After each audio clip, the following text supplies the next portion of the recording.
why so many people have to all of a sudden begin to worship? But they are saying stuff. They are saying a lot of things. 6,000 people have watched Yeah, those guys are just pouring out. This thing will just finish now. Are you serious? 6,000 people have watched. Where are the anniversary itself that started from yesterday? Only 1,000. What we did last night till this. Hello, who's joining us? Hello, guys. People didn't sleep last night. Hello, everyone. Hello, Innocent. Hey, yo. Hi, Dee. Oh, my God, Dee. How are you? Esther, good evening. Oh, I thought it was afternoon. I just had... Innocent, hello. Back again. Yes, we're back again.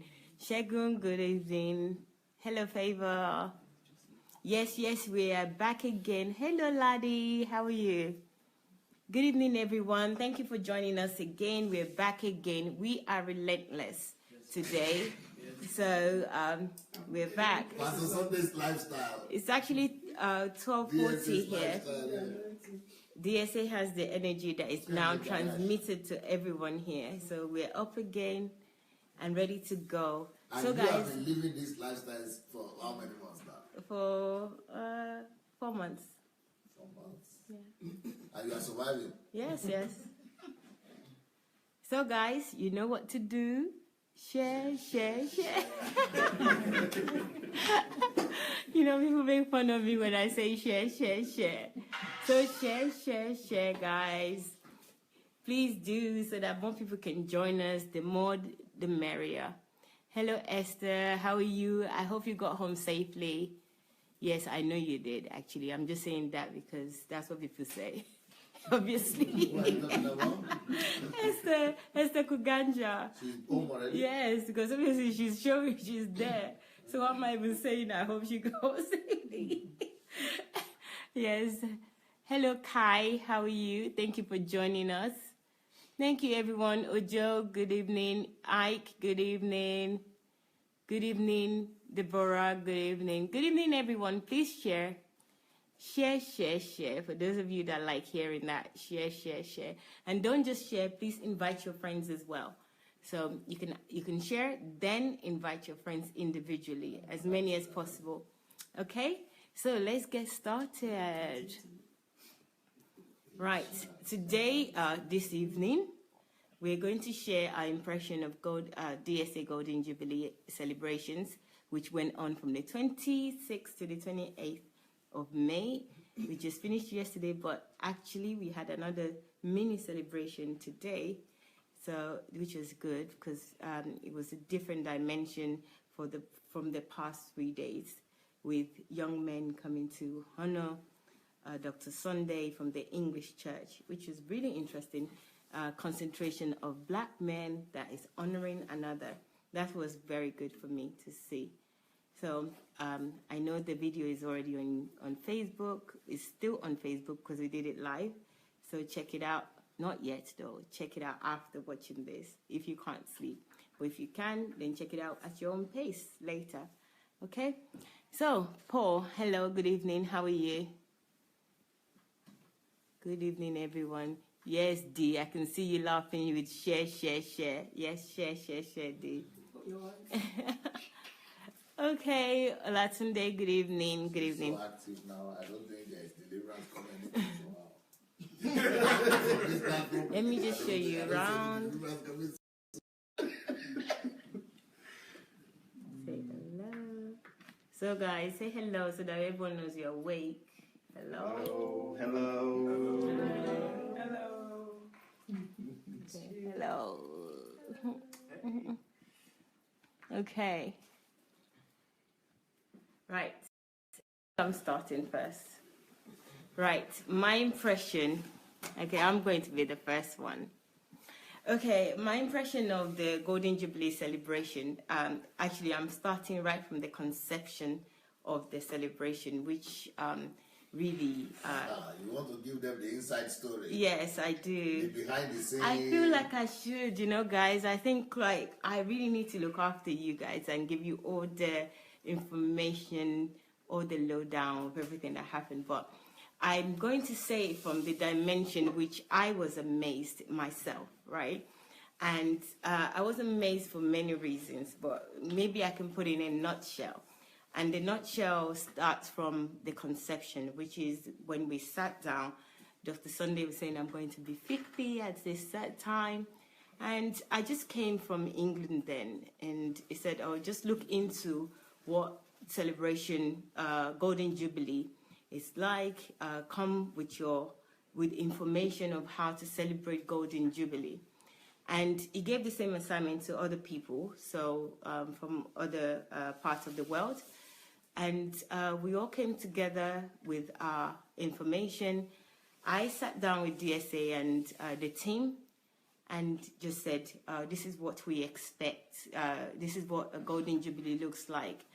And, you know, one thing that I remember, because this is really symbolic of DSA, which is I've just realized that in the last 3 days, that when you speak something, it makes it into life. You know, all the teaching on conversion, on time, on life is predictable, all those things, he actually embodies them. It's not something that he just says or preaches to us. So I sat there saying that Golden Jubilee is like this, is like that, you know, let's do this, let's do that. Just in the hope that he would say, no, maybe we shouldn't do this, maybe we shouldn't, maybe we should put this aside, maybe.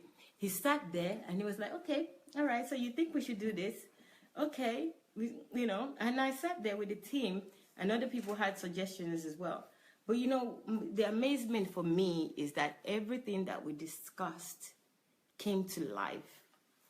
And, you know, I could just overlook this and say, okay, we had a meeting, we said we're going to do this, and then we did, so it's not a big deal. But something has been saying to me over the last 3 days that, wow, everything as you imagine, as you discussed, came to life. This is exactly what DSA says about life being predictable.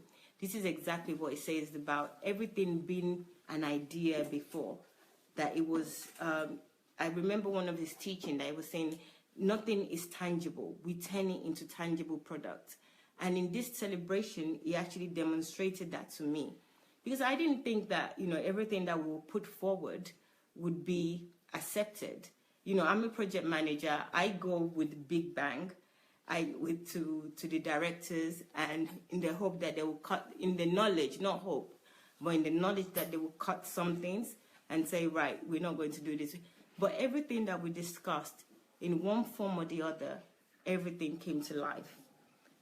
And that, for me, is exactly embodying the teachings to reality. So life is predictable. Whatever you dream or you determine, when you put it into action, it would happen. I didn't actually, you know, I remember when I was also doing the budget and I said, oh, this is the budget. Everybody fell on the floor. There's some Russians as well. Everybody was just like on the floor saying, wow, Mayowa, why? Why would you say that? You know, I put a budget that I think that that's what it will cost to do the elaborate 3 days.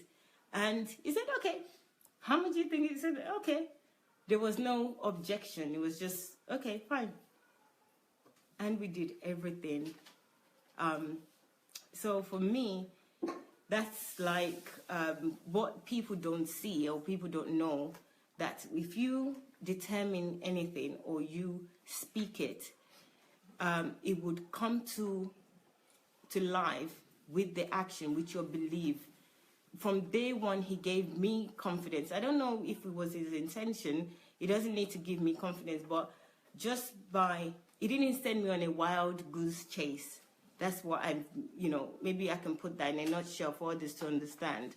He sent us on a project that go and search. We came back. We gave him information about how Golden Jubilee is celebrated. We gave our suggestion. He agreed to everything. And it happened one way or the other. I personally, for one, understand the point you are trying to make. Okay. I'm probably coming from another world. I don't know if any other person here will understand that somebody said something and it's done. I'm saying, what is the problem? Is that not the way life is supposed to be? But that's not what I mean, that's what's supposed to be just regular life with everybody. I want to hear other people's Maybe opinions. because you are coming from the world of management, corporate world, project manager, management. Maybe I don't know what that even means. I don't even know what happens there. Maybe in that world, maybe it's not normal for people to project something and bring it apart. But I think that's the way everybody did was supposed to be living. In conversion, it's supposed to be the order of life. That's what I thought. No, sir. You think that, and I know that you live in a different world, but that you created, you live from the inside out. But this is not even something that you actually created. It was something that you sent us on an assignment to come back and give you a report. So I can understand that if you're creating it, you know what is within you. I don't understand. If I'm telling people to go and create, I send you an assignment to go and do research and come back with it. So why should I send you an assignment when I'm not planning to do it? The reason why you are sent on that assignment is for your findings to be put into work. If it's proven, if it's tangible, if it's logical, if it makes sense. Well, I would really like to say something about this if this has been their experience, because you have to explain that and give your own explanation. Yeah, well, that's not even been my experience, and I'm even talking from my own point of view, not my point of view alone from the corporate experience, but from the experience of even my own decision life, things that I envision it myself. I would say, okay, I want to do this. I can, this is what I should do, but it doesn't happen that way. He showed me a different way that it can happen, and it's not even from him. And how many of us really here would plan anything or say that I want to do this? Not even plan it. Plan is the next stage. But say something that this is what's going to happen, this is what I want to do yourself, not that team of people came to you and gave you ideas of what is going to happen, to say you're going to do it yourself. And he funded, another thing is that he funded everything. When I said the budget, everybody fell on the floor. All the people that fell on the floor, I was thinking, okay, it's not even, the money is coming from him, because it's like, I will fund everything. So it's not like we need to put money together to make it happen. So, and everything happened. So for me, it's a lesson for me. It's a lesson that really what I say, I can make it happen. What I want, if I agree in myself, that is what I want, and I say it, I can make it happen. And this is what I've noticed with Dr. Sunday in the last 3 days, that everything is now coming together for me, that when he sees a word from the Bible, when he sees it, he reads it, he understands, and he believes it. He believes where the source is, where it's coming from. I mean, I've read the Bible. Everything is practical, right? Yes, it's practical. It's not just words on paper. This is life for him. If God says it, he believes, and he treats people the same way. I think I've said this already before.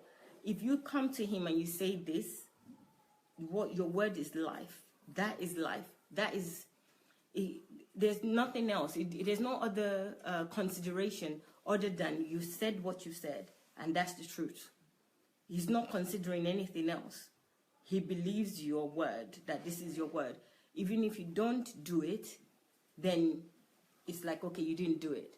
The ability for him to move on without you doing it is something that he's developed. If you don't do it, it's not, his life is not dependent on it. So he believes that. And I was thinking, over the last 3 days, I was thinking that, maybe that's why I'm not effective as a Christian. That's why I don't have any impact, because I don't really believe the things in the Bible. Maybe reciting, I was telling someone today that I constantly hear Christians, and I've said it myself. Well, you said it's not just about what is in the Bible, but also about what other people say. Yes. So how about that?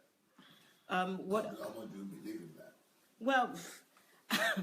Well, for Dr. Sunday, what other people say about you, I'm even talking about what other people say. If they come to you and they say something, you actually believe them. You take them for their words. So what about you? I don't take people for their words. Oh, you don't? No, I don't. Why not? I don't, because they've not proven themselves, and I don't care to invest so much on people that way until they. So do you think most people are living like that? Of course. They don't believe any other person easily, at first sight. Yes, so I don't even know how I'm going to say this to you, that it's like this is like, it's not just your character, it's your core. That if I don't believe the Bible, how can I even believe people? I don't believe the words, because apart from the ones that reciting that any weapon fashioned against you, even that, I say it, I don't believe it. I don't believe that sentence, because if we do believe the word as he does, we will not be in this position where we're still seeking. But I don't recite that word. You don't, and that's what I'm saying, that even the one that I recite. Me quoting and reciting, I don't. No. You know what I do? I convert. And I told you already the process I do. So, for example, if they say, no weapon formed against you shall prosper, what I do is, I just go to work on my own, open that scripture, and begin to do the same thing like I told you yesterday, like love is not easily provoked. I just do the same thing for myself. No weapon formed against me shall prosper. I see it, I play it out, I inculcate it myself. I don't even need to repeat it. So I'm not reciting anything.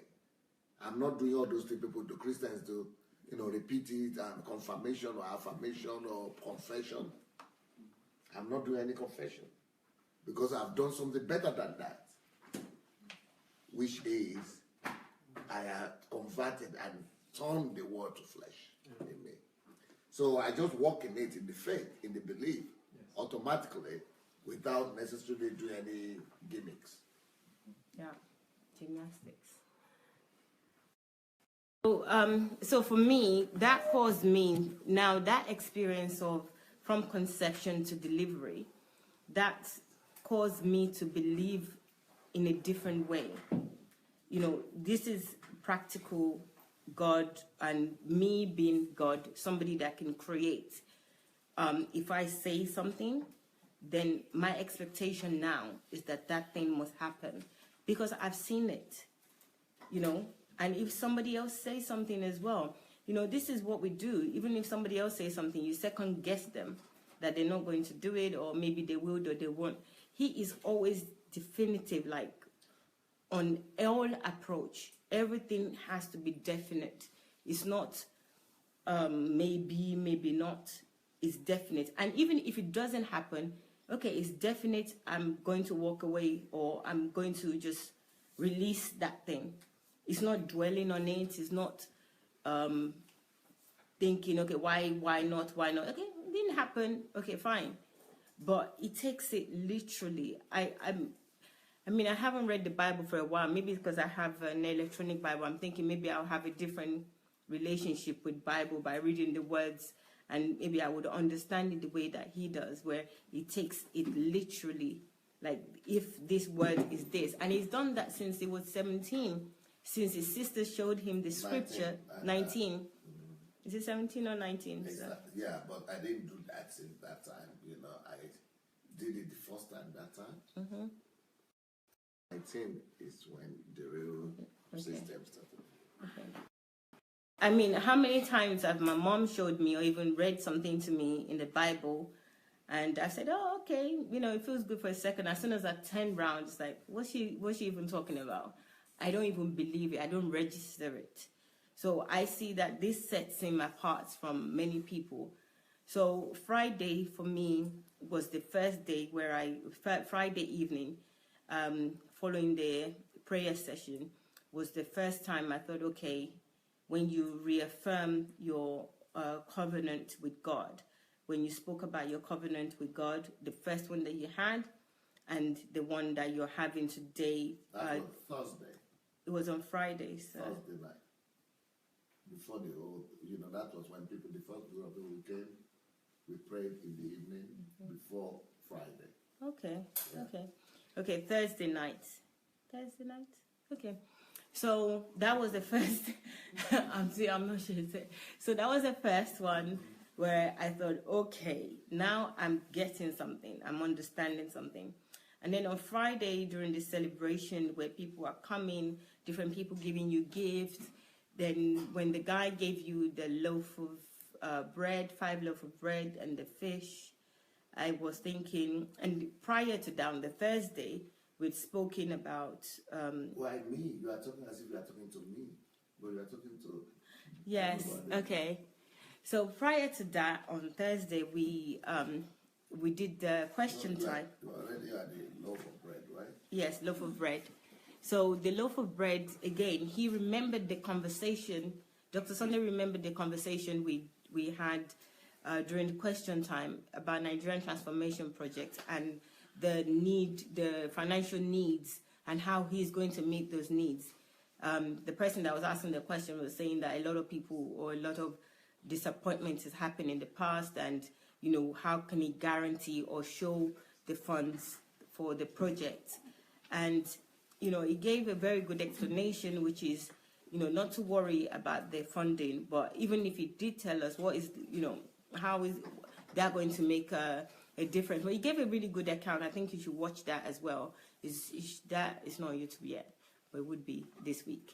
So, but referring back to it, when he was given a gift on Friday, which is the loaf of bread, 5 loaves of bread and fish, I thought, wow, referring back to it to connect that conversation to that event at that point in time, again, tells me something that is purpose is very focused. I don't know if the word if I say the word purposeful, everything is thought about. Nothing is just nothing in his life or in his experience just happens. It doesn't just happen. It's something that it came from the inside, something that he's ready for. He's ready for all eventualities. He's not somebody that is waiting for something to happen and think, okay, let me go back and think about it and then come back. No, because he's actually developed himself to the point where nothing really comes as a shock, and when things come, he knows the reasons why it's in his hand, and he can refer to it and speak about it immediately. So that was significant for me. And also just seeing the Russians and different people, Ukrainians, they don't like to be called Russians, Okay, I said that before, but Ukrainians/Russians coming and giving gifts and, appreciating him and saying thank you and just loving on him. That was important for me to see. And I think, who's saying, innocent, Lord, Maya Walaya, you're not alone. I'm a Hermetic skeptic. Oh, Innocent is saying he's a skeptic as well. I don't believe people will take their words seriously. I just want to see what the action is and kind of results they can produce. I don't even believe in the Bible. I only apply some of the good social ethics I find inspiring and applicable. Yeah, but if you are going to be listening to the comments, Sorry. you are going to be distracted. Yeah, okay. Let me go back. Innocent, you don't distract me, because that was funny when you said Maya or liar. So, anyway, so just that, where is it? Now I'm distracted. So just that, seeing the events and how the Russian Ukrainians were appreciating Dr. Sunday, that to me says a lot. Young, old, men, women, and they were really excited. They were joining in. There was no separation between us, even as different colors, black and white. There was no separation. We were all together, joined together because of him. And that, for me, was really important. The whole thing was important. Even the food that we ate. I understand that a Russian cooked a goosey stew that Russian cooked Nigerian food and brought it over. And, I tried the food. It was nice. And, I felt like just making that effort to just engage and be part of Dr. Sunday, knowing that he's African and somebody went out of their way, a Russian, Ukrainian cooked that food. Again, that's significant to me. I know it's just food, but that is really significant. And then a lot happened on Friday. Friday really is key to all this, because Friday was in the house and people were coming in and out. And then there was a soldier who gave a gift from all the soldiers in war currently. You know, there's war in one part of Ukraine, I think is the northern part. And eastern part of Ukraine. And he said the soldiers what's his words? His words were risk their lives to sign the flag of Ukraine, to hand it over. So he came to deliver the flag to Dr. Sunday and thank him for what he has done. And I've experienced that. I understand, and actually I've also experienced that they're good people. There are people that like Dr. Sunday in Ukraine, and there are people that don't. You know, it's almost equally. So you never know which bag you're going to pick with experience. But the good overrides the bad. And, you know, just hearing, that was very touching, that the soldier came in his soldier uniform to deliver that and thank him and appreciate him. That was really touching just to watch that.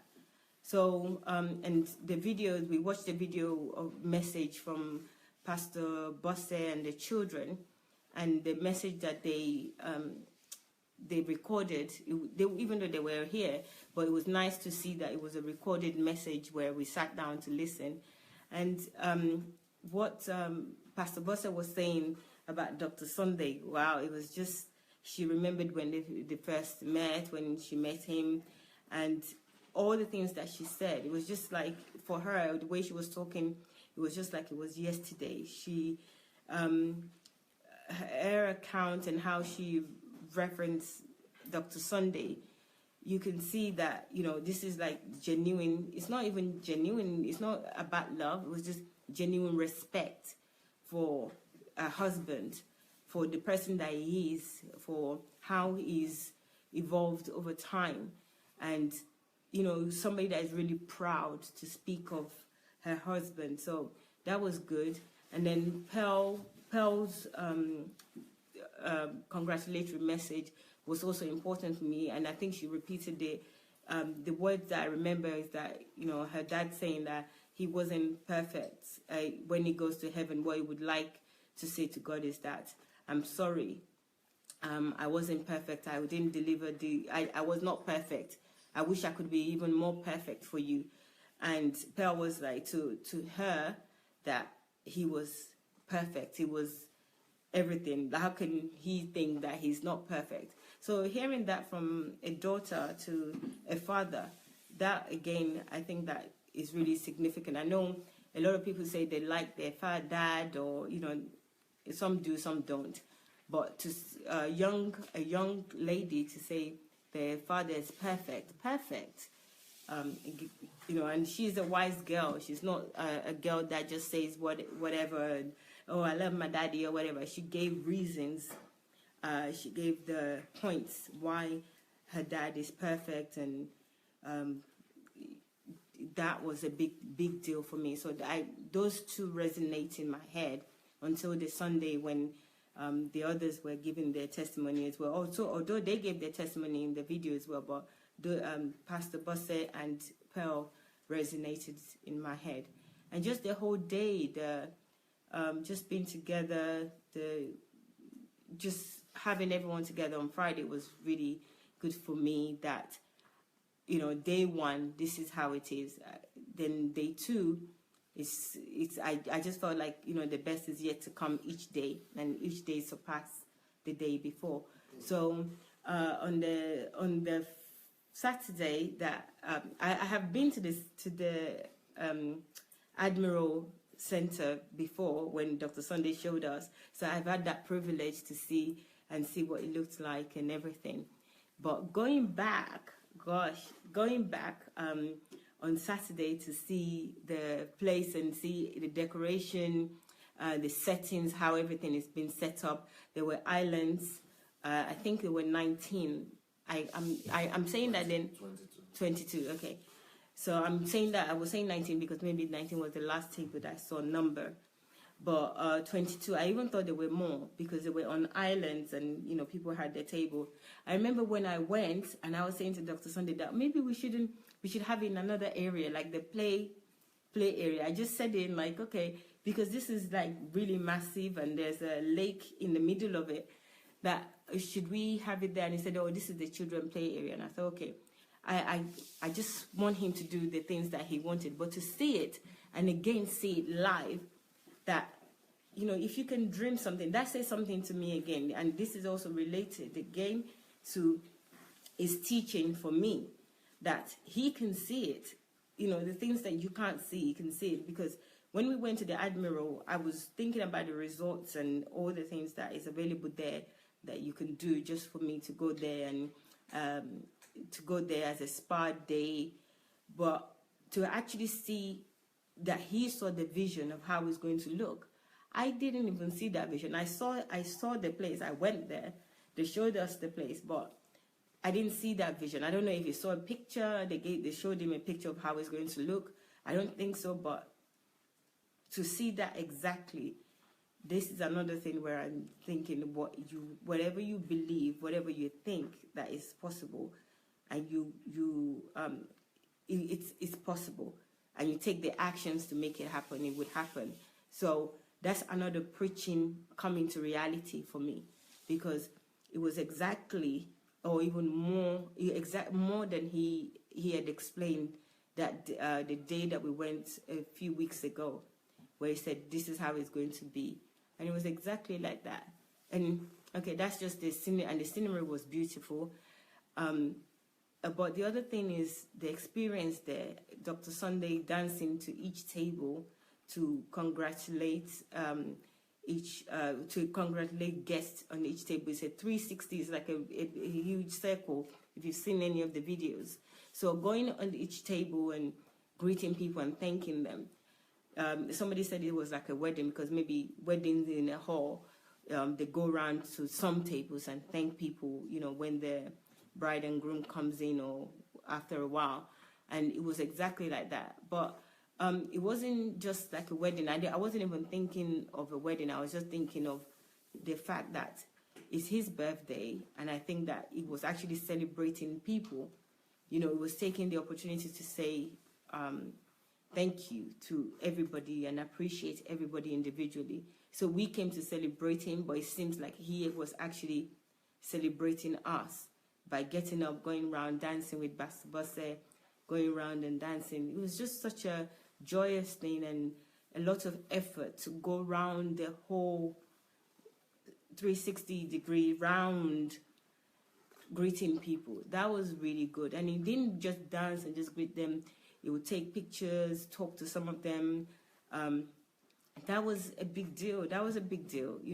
These are guests that I invited, and he treated everybody as though they're the most important people in the space at the time. So that was great. And then the students, they came round from one side dancing. I love that as well, dancing. And then the Ukrainian from another side. So we all came together, we were dancing.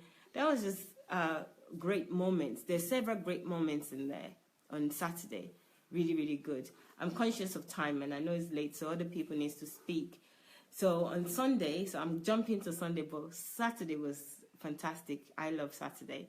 And Sunday, at the end, and Dr. Sunday appreciating people. So first of all, Sunday in the church hall itself, it was set up like a dinner hall. With tables and food served in the church. And, I know how people, the church that I used to go, it's like, oh, don't eat in the church, don't do this in the church. I know it's a special day. And they just attach so many nonsense things that they're not important to church, to God, as though I'm staying in church or staying in God for eating. I know sometimes people need to be kept in check because, they just go out of order. But don't do this, don't do that. It was too much. So at first, when I saw the setting, it was beautiful, the way it was set up as well. I was thinking, in church, my religious mind just wanted to kind of play in, but I've been transformed, at least slowly. So that religious mind didn't even last half a second. And I just saw the beauty rather than the judgment of, church, the beauty. And everyone was just so relaxed, and they were eating and enjoying the moment there, celebrating Dr. Sunday, and people singing, coming up, wishing him a happy birthday, and the service was going on better than normal. So I was thinking, this is just like being in the presence of God. You're not worried about anything. You don't need to worry about anything. You're just there in his presence and just being yourself as you would normally be, anywhere else. So I love that. And also the testimonies. But I think other people will talk about the testimony, especially the one from the family. And Dr. Talk what touched you. Okay, the one that touched. Okay, I'll tell you what touched me was Dr. Sunday talking about his brother Kenny, and this brother came up and Kenny. Is it Kenny? Uncle Kenny? Taye. They're twins. Kenny is the second one. So, but Kenny wasn't around, so it's Taye. So, talking about him, he was there. And Dr. Sunday, in his usual style, he doesn't really hide anything. He's very transparent. And he talked about who Brother Taye is to him. And that Brother Taye was the one, and he's told us this story, a similar story before, was the one that told Sister Laide that Sister Laide must make sure that he does the exam and pass, so that he can get out of the village before Sister Laide. He prompted Sister Laide, basically. And he didn't just say the good things about what happened with Brother Taye. He also pointed out something that, even though at the time it might seem bad, but it was really significant for me that Dr. Sunday said it, which was Brother Taye was the one that beat the hell out of him when he was young, because he was stubborn, and he, apart from him being stubborn, he just beat him out of his frustration. This is just human for me to see this, because in celebration, in parties, you want to talk good about everything, and everyone is just so false, so fake, so plastic. There was nothing that is real. Plastic. Nothing is real. It's just like, this person is great. This person did this. And that was important for me to grow as a person, to understand that even in my wrong, when I do wrong, I can forgive. Even when other people do wrong by me, I can forgive and love. For me, that is demonstration of love. And even in the jest that Brother Taye took it, Brother Taye probably has his regret in it, but he was there loving. They were loving each other, being gracious towards each other. He said what he wanted to say, that, this is what happened. And Dr. Sunday said that this was also in his frustration, because the family were going through a lot of challenges during that time. And Brother Taye was frustrated. And this is one thing that we all don't take into account. We just take into account the bad or the negative things that somebody did to us. We don't take into account where they're coming from. And I think Dr. Sunday has spoken about that as well before, that good and bad works will all work in the, it's all good they all have their uses. And just in a few minutes, this is not a long testimony, it's not a long, but in a few minutes, I feel like it's changed many people's lives. Anybody that can think in that moment would be able to forgive. Anybody that can think would understand that people do things out of their frustration, out of their experience, out of their point of view. So these are all the things that it teaches us, that, point of view, inferences, is example from his life as well. And on that joyous occasion, which is his birthday, to give that in the presence of that person that it happened with, and there was no awkward moment, even in saying that. It wasn't awkward. It was just out of love and out of, this guy did this. It was also good in this way. He did this, but this is my brother. This is the oldest of the Adelaja family. This, just saying all those things, it's just so human. I know we all come from family and we think our family is bad. Somebody is bad in our family. We hate them. We don't talk to them. We're not friends with them. Again, that another way of demonstrating Jesus to me. That, yes, this is the eldest in my family. Very, very good. So you mean there are feuds in the family because of what has happened? Yes. Okay. And that I was now narrating a situation that could have caused a feud in the family, but here we are using it for good. Yes. Oh, beautiful. Yeah. So there are families, most likely, who have not actually been able to overcome that. Yes. And not talking about it. That's a good point. Not talking about it in open as well. They talk about it in a secret place. And I think even Brother Tai can forgive himself, even if he felt like he has done something wrong in the past. And, it's important when somebody forgive themselves, the person that they did wrong gave you the authority to also forgive yourself and forgive you, in an open place that, you didn't have to say, I love him. But in your words, in Dr. Sunday's words, he's saying that I love him. He's my brother. He gave me this. He gave my sister this information that helped me. And even though he beat the hell out of me, I still love him. He was from his frustration. I understand. And he's still my blood. It's the best thing. You didn't say it's the best thing. It's just one of the best things that has happened to me. You didn't have to use those words, but you communicated to me those words. And, this is another thing that set Dr. Sunday apart for me as a human being, that even in all those things, he can come together and equates all those experiences to what he's using to love people, what he's using to understand people, what he's using to deliver other people, to deliver other people. Because unless you don't think you're not in this world, you've had family members that have done something wrong to you, that you're still holding on. I've known of generation that tiny things they're holding on and they're not talking to each other again up to now.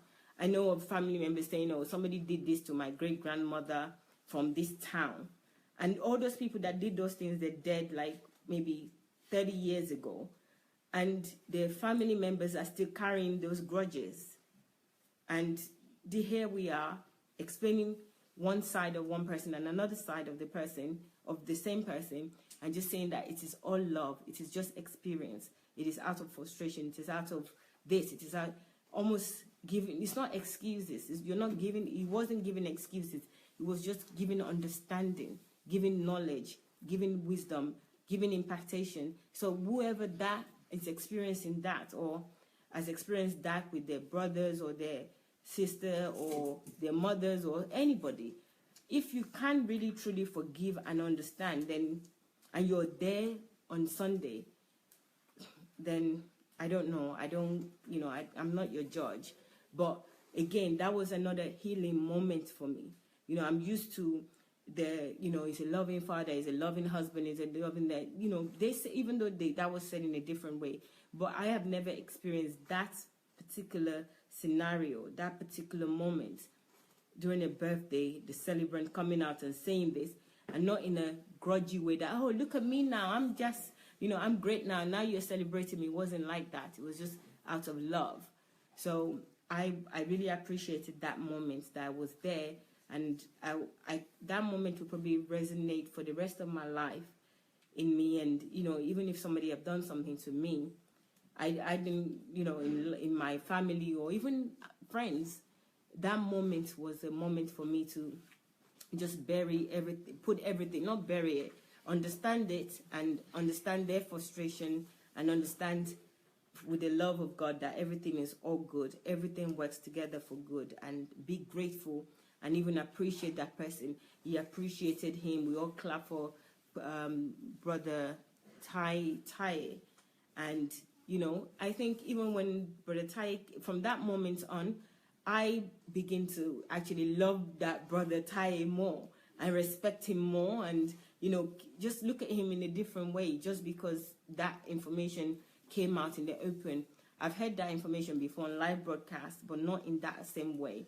It was like my brother this, and he didn't really say who the brother is, but saying it, repeating it again and saying the brother was just perfect way of healing me of any pain or any misunderstanding or anything that I felt like anyone has ever done to me in their family or friends, to live without any pain or regrets or sorrow about anything that anyone had done. So I love that time.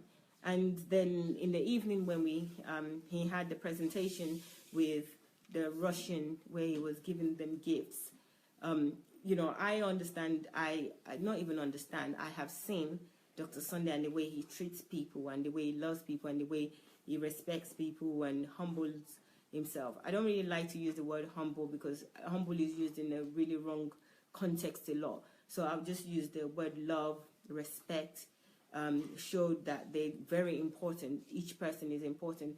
That wasn't the only thing that I saw. For me, what I also saw there was that Dr. Sunday separates people, hold on to people's good deed rather than anything negative that anybody could do. Because I personally don't believe that all of those people have done just good to him. I believe that they would have done good and they would have done some bad as well. But he chose to remember them and appreciate them for good. So that, that is just my own account of that, because I've seen a lot of things, and some of the people that is giving gift to, I don't know all of them, but in my mind, it's like, okay, these people have not just been good all of the time, but he decided that I am going to appreciate you. I am going to remember you for your good, for the things that you have done. So a lot of people were crying. They were really sobbing because I was filming with my phone, and I could see they were just sobbing and sobbing. I think people were sobbing because they know that they don't deserve. Some of them don't deserve it, or maybe how can he do this for How can he give me this? There was a lot of. Did you have live broadcast of that? Yes, we did.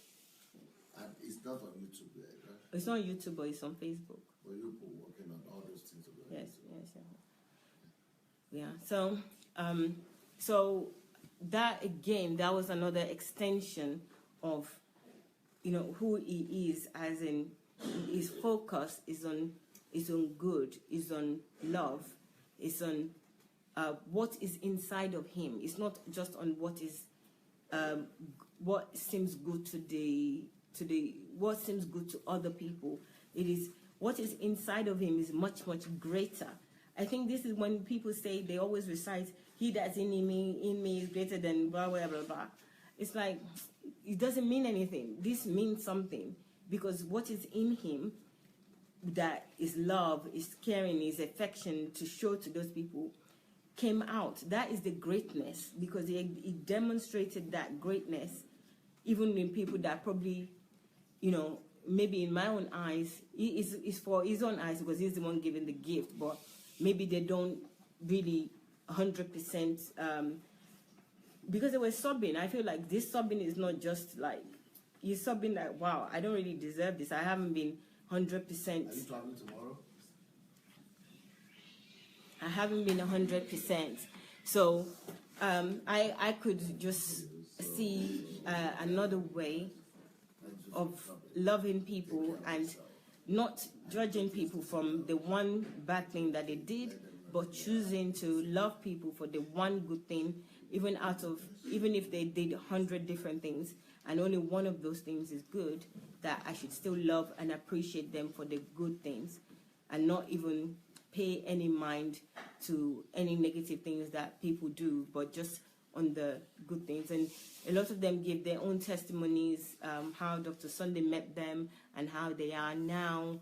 Dr. Sunday also talked about past events where, previous birthdays and what happened and what people have said, but that didn't stop him from doing what he wanted to do. And honestly, I just felt that the whole thing was just like his teachings coming to life. So his teachings for me over the last year, they were just coming to life. They were not just words that he was saying. It was now the life of it, the action, the reality, of all his teachings in 3 days. And I was saying in jest, which I think we should now, that we shouldn't just stop this celebration. And it's not just about partying. Partying is not what I'm looking for. It's just to continue to share his teachings and to continue to share our congratulatory messages. And just, I said for the rest of this month, but this month ends, and I then said, for the rest of the year. I think it's really worthy, it's worth sharing for the rest of the year. Not just because we want to show Dr. Sunday to the world, but to just show that this is how, to show the Jesus in the Bible. Because if there's still something in your heart and there's still something that you want to say to him, and you're just finding the courage and the time to do it, just keep on doing it for the rest of the year. Who says the Golden Jubilee have to end after the last day? Yeah. So I just think that we could just keep doing this for the whole year. Somebody would be blessed. Somebody would be inspired. Dr. Sunday really he himself doesn't really need all this, because clearly the last 3 days was loving on people. It wasn't even about him at the end of the day. This birthday wasn't really about him, because it was more about other people and loving people. And, he paid his money for people to go and enjoy, have a good time. When he could have kept that money, he could have done a lot of things with that money, but it was just, he just wanted to show appreciation, show people love, show, it's not really, I can't even remember if he ate in any of those celebrations, but there was enough food for everybody. We were eating, drinking. So I just feel like we should continue so that somebody will be inspired, so that somebody's life will change for the better, so that somebody would come across his teaching and say, okay, who's this person that you keep going on about the Golden Jubilee? And then from going onto his page, find out about his YouTube, go onto his YouTube and find his teachings. So just keep connecting him, and to connect other people, to just keep talking about, putting something out, your congratulatory messages, your posters, so that somebody else will say that I've never heard of Dr. Sunday, because we talked about people that are saying that they've never heard or they don't have the courage. Maybe one way or the other they will get the courage throughout this year. If we can just do this for 2017 and just keep on sending out messages and just posting in and putting it forward, whenever you feel like it. This is not a command, it's just a suggestion. So it would be great, because I see him as a different person now. From the last 3 days, I have a better understanding of who he is, how he's become who he is, how he's developed himself, where he came from. And then the other, he spoke, and I forgot to tell you on Sunday, he spoke about another set of family member from a more well-to-do side, and how that was, what he saw first, saw us in a telephone in their house for the first time, several things that he mentioned that he saw in their house for the first time, and the son of the family was there with his wife and children and child. So they said something as well, and they were happy to rejoice with him. So that was also significant for me, because, he was talking about how one side were very, very poor, and this side they were rich, and this side there was tragedy happened in the family as well, where the father died, and, but it was just being real, showing us life. This is life, like this good, bad, and this can happen, and, and they all testify. Using everything now for his own glory. Yes. And even the rich Mr. Banjoko, his testimony or what his words were, I know it resonated with me because it was saying that don't overlook anybody. Don't look at, and he's coming from a rich family, rich side. And he was saying that, not to overlook anybody, not to think that people can never rise, their children out there.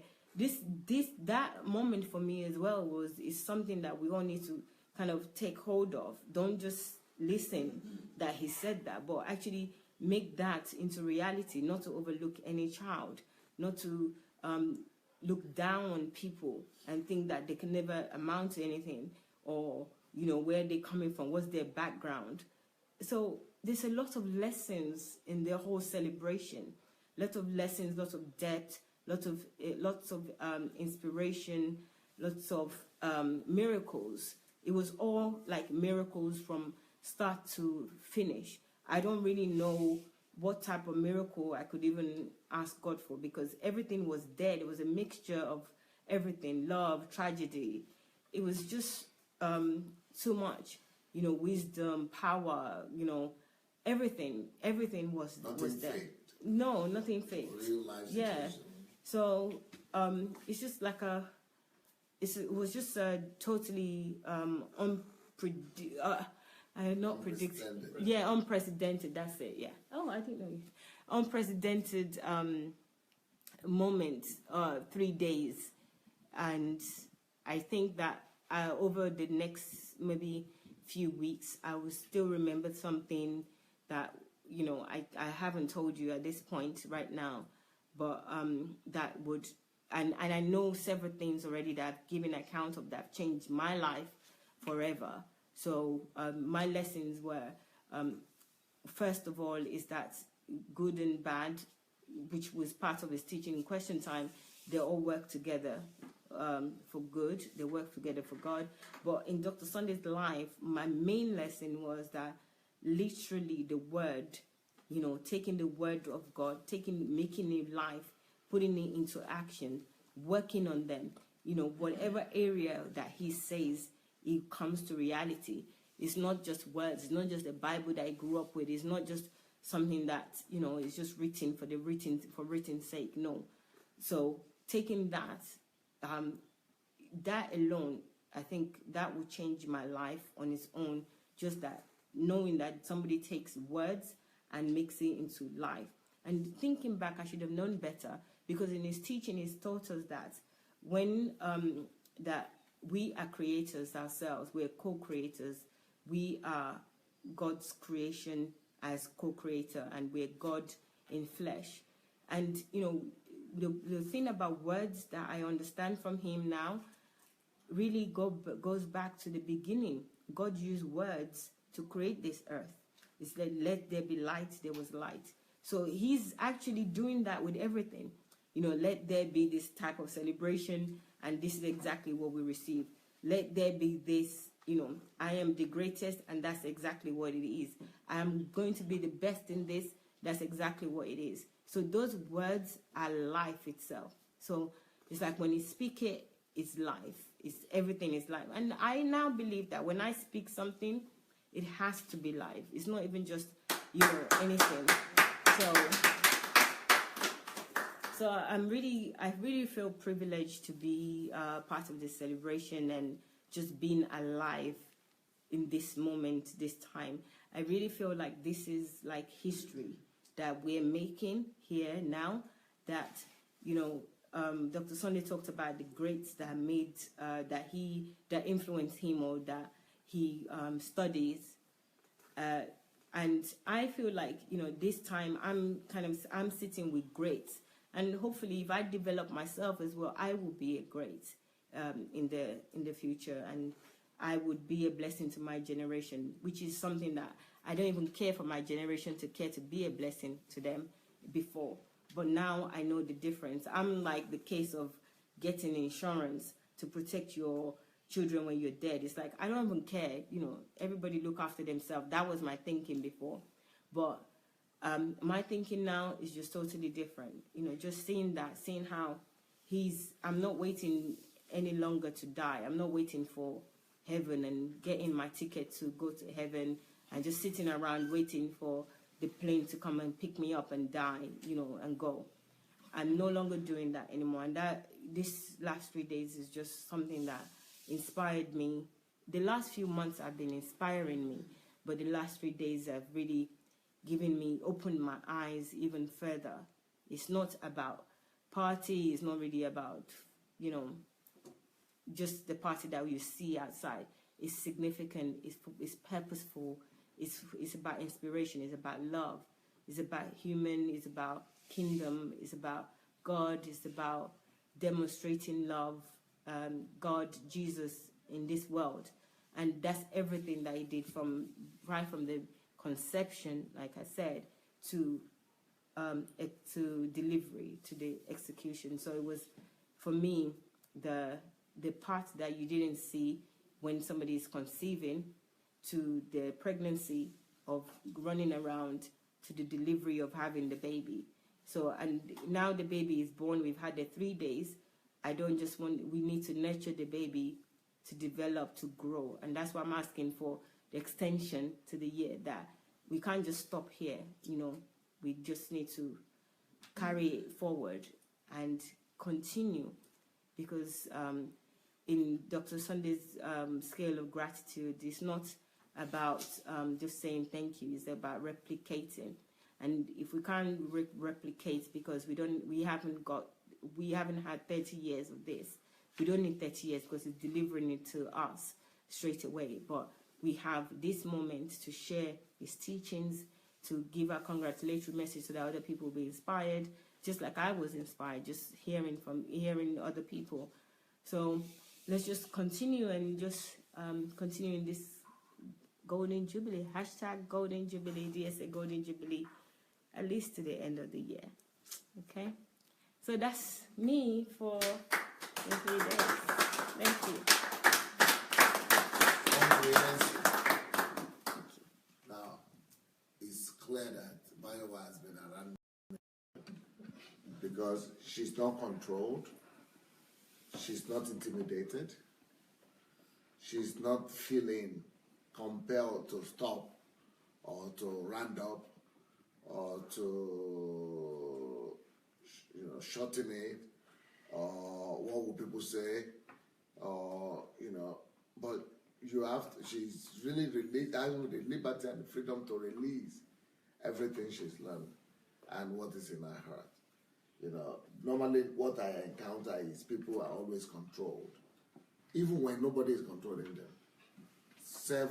Self-monitored, self-deprived, and self-caged. They themselves are their own evil. Just like that guy that said he wanted to get to me and he couldn't get to me. He put it in his own head. So there are a lot of things that we are the ones who have caged ourselves when nobody is caging us. And my wife just proved to us that he's out of that. She's free out of that. She is going to release, and she's told to speak. And most people will say, "Oh, okay, I cannot."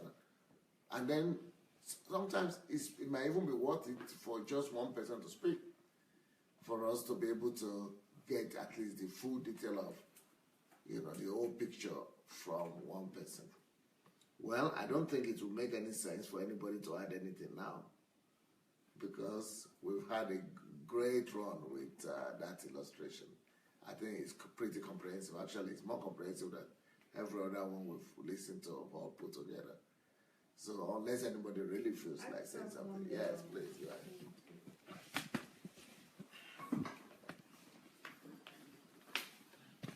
Yes, hello everybody. Of course, this is Lola talking. I've been listening to the testimonies of the wonderful 3-day celebration that we've had, celebrating Pastor Sunday's 50th birthday. To me, one of the things that I found amazing in the whole idea and manifestation of the 3 days is what happened way before the 3 days. And it happened it started off by Pastor Sunday telling us that, I think it was a month plus or maybe even longer than that, he had promised that for his jubilee, he was going to release a series of books, and his desire was to release 50 books before his birthday.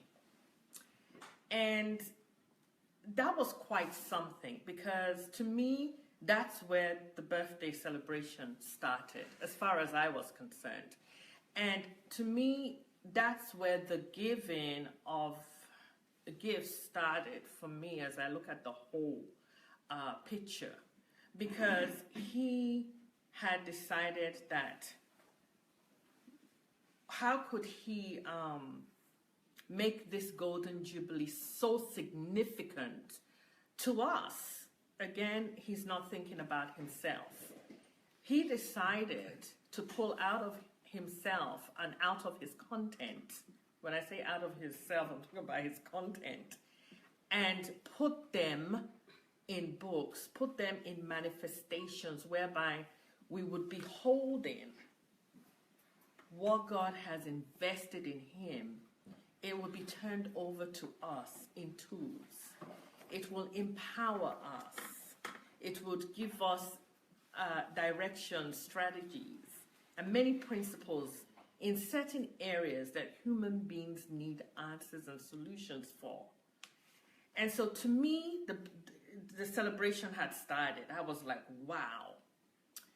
The other thing I noticed, I've never seen, that's one thing I've never seen any birthday person ever do way before their birthdays, is plan all these wonderful books that we may receive before the actual celebration.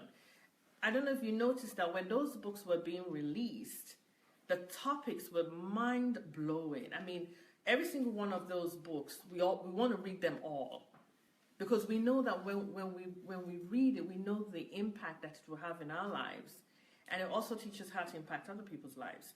I found that to be absolutely amazing. And how could you forget that Pastor Sunday is getting ready to celebrate his birthday? And then the other thing too that was amazing, that I have never seen before, I don't know, maybe some of you have seen it before, but I have never seen somebody who is celebrating their birthday have tons and tons of congratulations. I would call them love letters of the way that they love Pastor Sunday. We love Pastor Sunday, his attributes, testimonies, all of it just written. I mean, it was every day. It was, I don't even know how many people were writing at the same day. Some people didn't just write one. Some people just kept on writing, about what Pastor Sunday means to them, what has happened to them since they met him. Okay. You are a miracle. How could you have all this inside of you and be quiet for all this while we have been talking since yesterday? And it's 2 o'clock in the night at the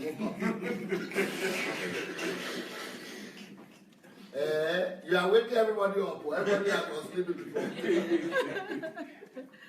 I have never, ever seen that before. I think if that were to be compiled, it would be a big book. Or I would call it love letters to Pastor Sunday way before his birthday. And it's still continuing. Then the third thing I also noticed is that people were celebrating. We were concerned that we were not able to do live stream when we had it, the celebration outside in the big retreat, area that we use. We were sort of concerned. I kept on hearing, we can't stream it, no live, or we want people to see. But we didn't know that the people were enjoying themselves, having parties all over the world for Pastor Sunday. I don't even think they even remembered that there was going to be a live stream. They were having their own personal live stream all over the world. Who has a birthday party like that?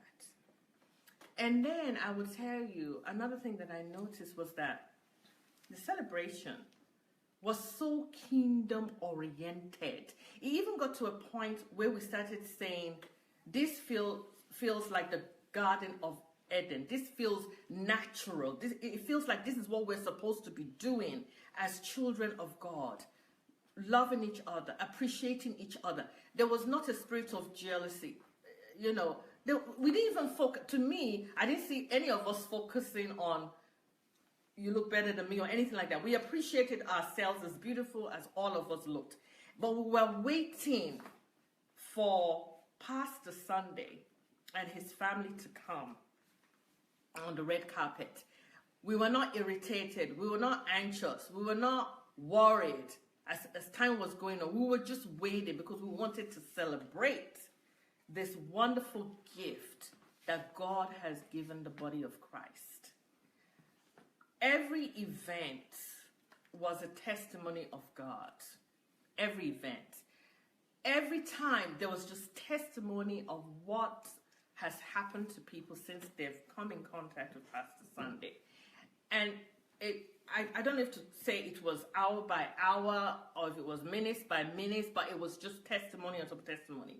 Another thing that I had never seen in a birthday event or celebration was, you know, it was like Pastor Sunday is not even thinking about himself at all. He's just waiting for the opportunities, looking for that space where, how can I talk to, you know, how can I talk to my people? How can I encourage them? How can I build them? How can I make them see at this time that this is your birthday and the celebration is an opportunity for you to share kingdom knowledge, kingdom principles.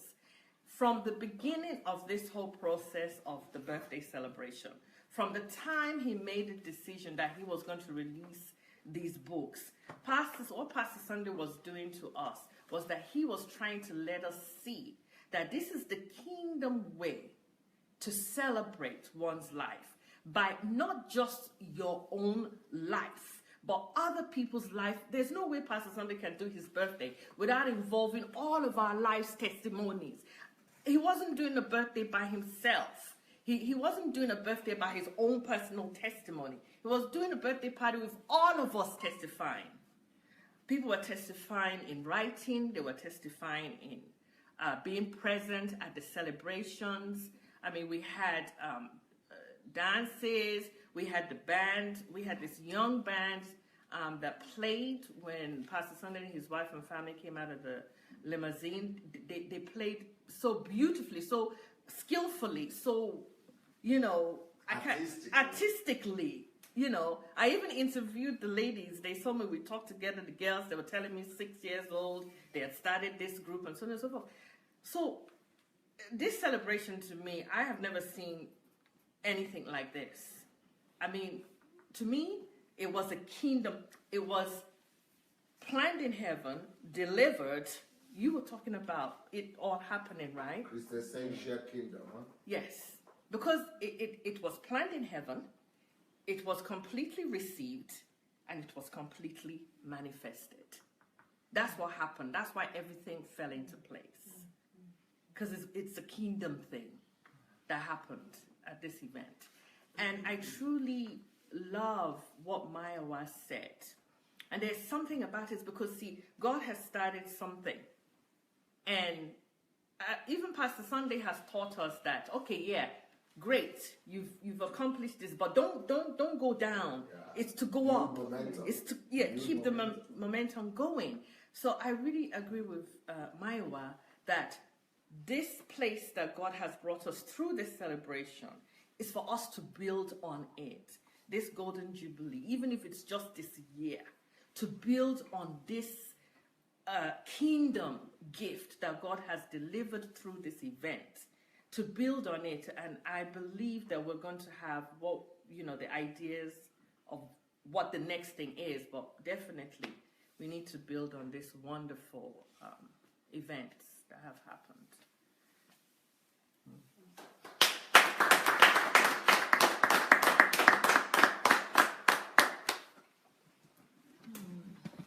So you didn't go day by day?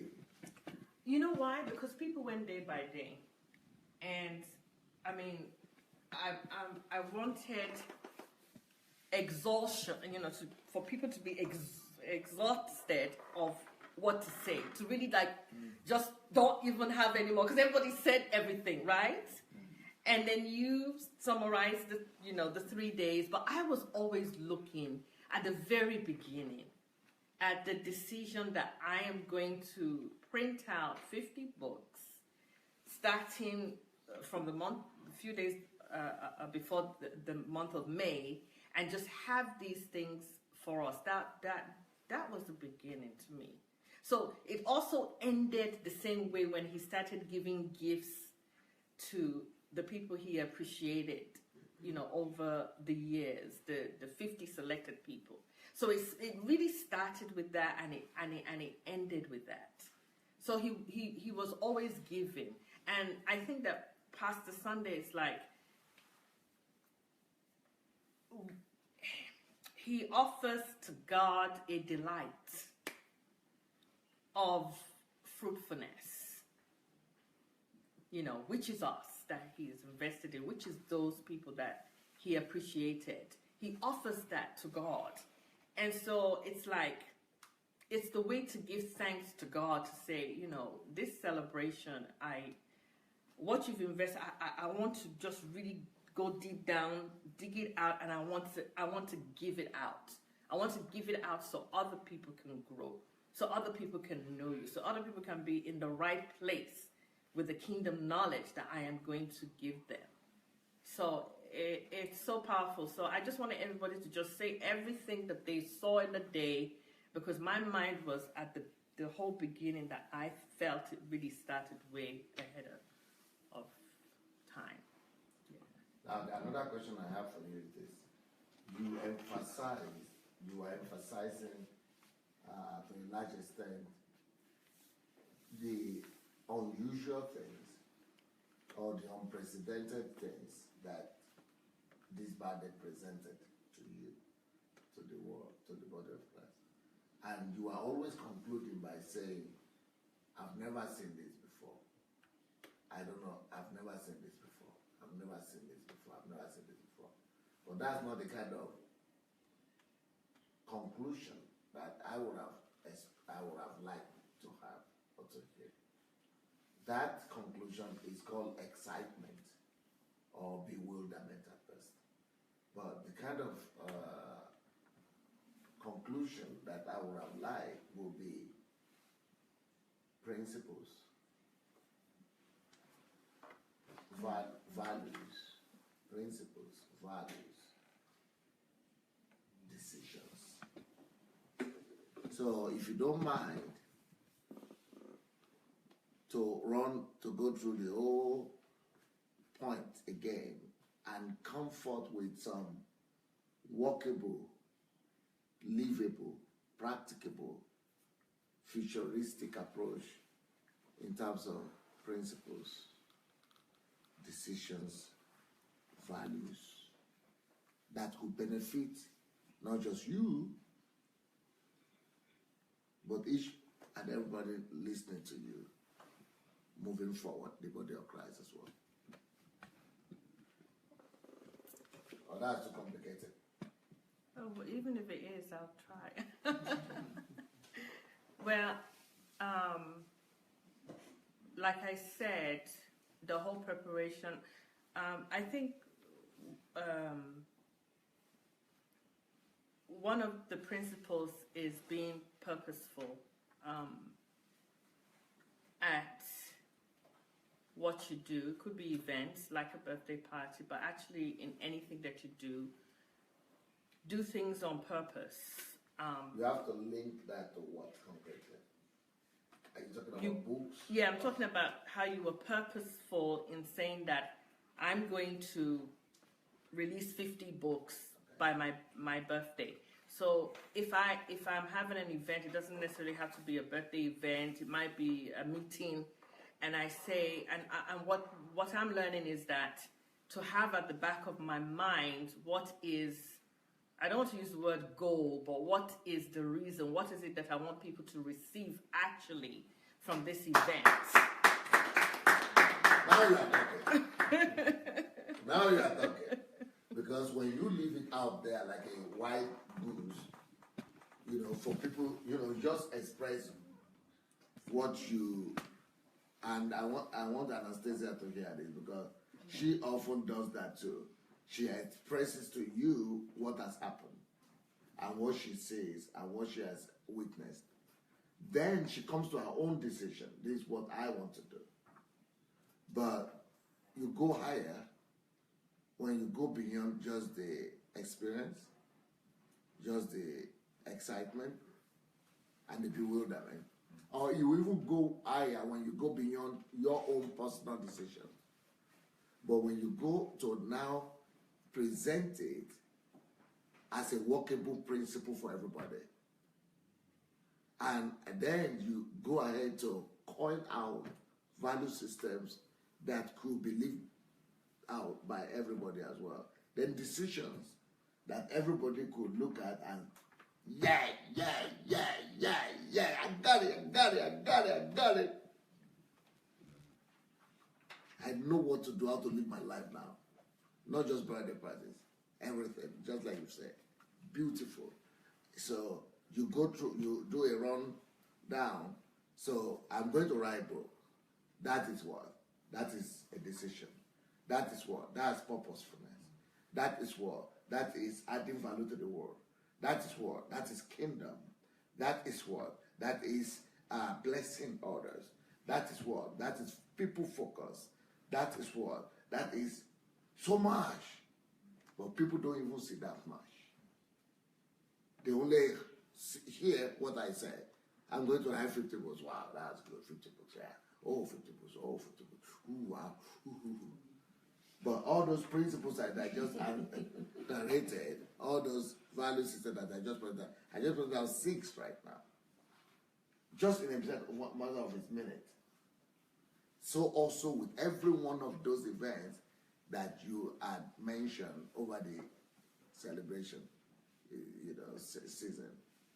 And so, keep on going. And it's not that I cannot do that for you, but I don't want to do that for you. Yeah. Because I'm mentoring. I want all of us to mature and grow into that, the ability to be able to do that yourself. Yeah. Then people will know that, oh yeah, that's the way to think.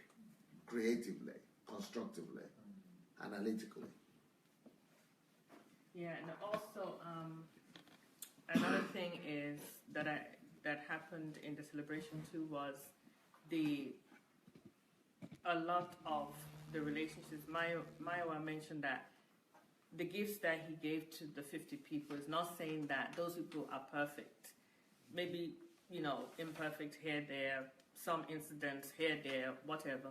But they were appreciated. So for me, I am learning that if I have an event, I should not discriminate. I should not say I don't want certain people because I didn't have a good time or they did something to me, or something. But I should be able to include everyone and take them from them being part of your event. There was something that Pastor Sunday said this afternoon, that remember that even if you feel that they did something to you in a certain way and you couldn't forgive them or you can't forget it, but God doesn't leave them out because you have an issue with them. God doesn't say, I'm not going to hear their prayer, I'm not going to lead them, I'm not going to show them the light. So what happens at the end of the day is that if that person now becomes, receives the light, knows the way that they are to go, you are still sitting in misery and anger and not receiving what you need to receive from the Lord. There is no need to have that kind of behavior. That it's the good that you see in the person, and the rest you leave the person with the Lord. So I am looking at it that there is no reason to. There's always some good or something that you can remember that this person did for you. You can't use what wasn't pleasant to just cancel everything else about them. But it actually becomes more beneficial. It becomes it creates the kingdom atmosphere when you can bring those people to the event, because you don't know how people are going to be blessed. Like Maiwa was talking, I mean, I was really, really blessed with Pastor Sunday's brother, Mr. Taiwo, I believe his name was. Because I just saw this expression on him when Pastor Sunday was explaining the situation. You know, he beat me, but at the same time, you know, he was the one that told my sister to talk to me. And I just saw this glow that came out of him. It was just like, you know, if you were looking for an angry face, it wasn't there. That is because it was a kingdom event that happened. It was the principle of love, compassion, forgiveness, knowing that, you know, God created that person. So for me, events should include everybody, really. It really shouldn't have anybody not included in the event because of one hurt or another. I think by including them, I think that God gets to work, gets to manifest his work in those people's lives. And I mean, it turned out to be a wonderful, I think another relationship is being established even in that side. Anyway, for me, what I gained in general is that to be purposeful, to be purposefully wanting your events, your life to be kingdom driven on purpose, to reach out to people, for the souls of men, for the salvation of the souls of men, and not to just half-heartedly do an event without understanding that this event is the event that can change people's lives if it's done purposefully. I think that's Beautiful. okay. Beautiful.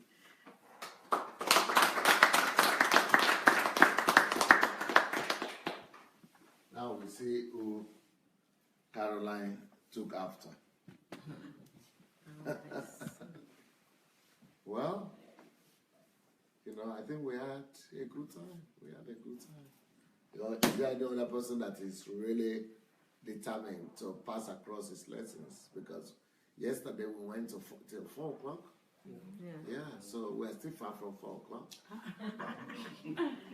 But so that's if anybody really wants to share, because you are leaving tomorrow. Why don't you just share? I'm not. You are not. But you want to share now, right? Yeah, I just want to pass a comment and ask a question. Okay, you want to come closer? Sure. Take the place of your husband. Thank you very much.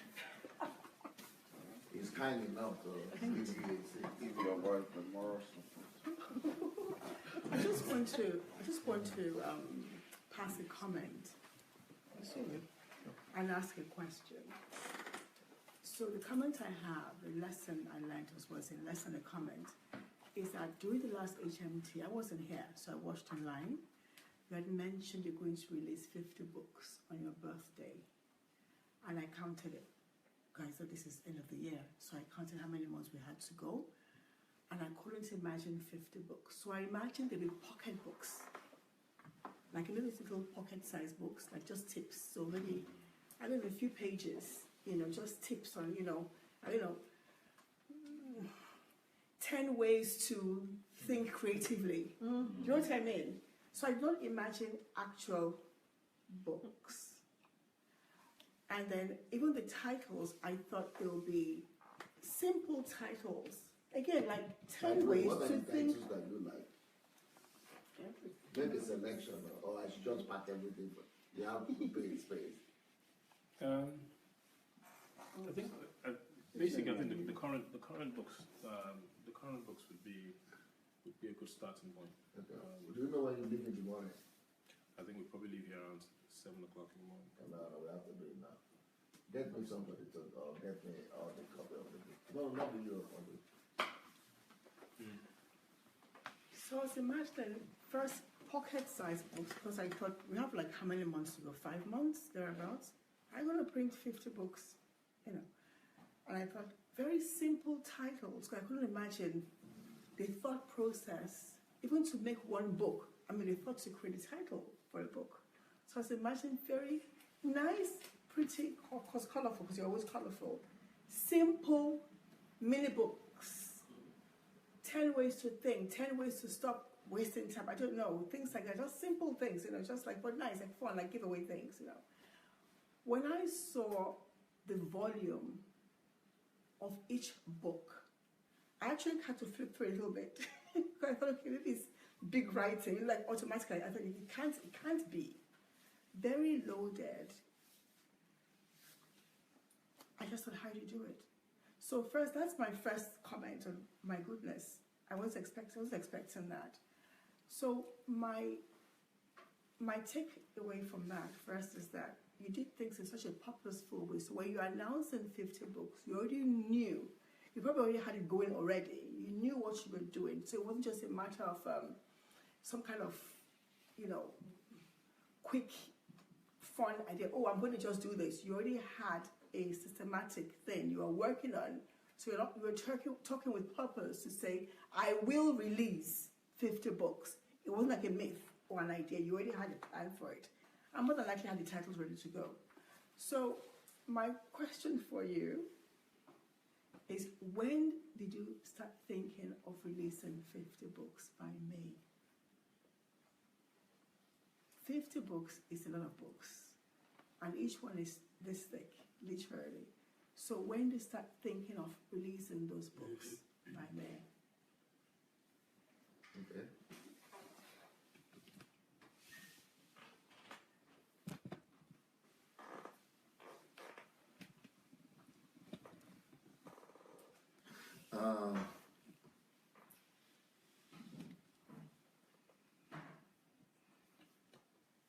First of all, that your question should probably be a small indicator. And you mentioned it about being purposeful. Mrs. Shoronke mentioned it. So I'm thinking, if there is anybody watching us that is thoughtful, that's a thoughtful person, that is analytical, this should begin to answer questions like, all these things you are talking about Nigeria, the Nigeria project, Africa, big wars, ambitious dreams, unbelievable statements, outrageous kind of claims.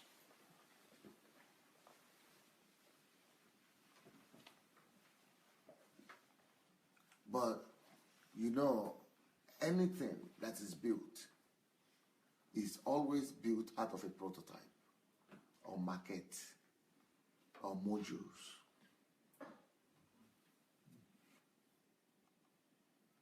So people who are used to creating modules and prototypes, when they tell you that I'm going to produce 1 million cars, and he only has just one miniature prototype, maybe he's not as stupid as that miniature thing looks far from 1 million cars, where there's even not a single car here, just a miniature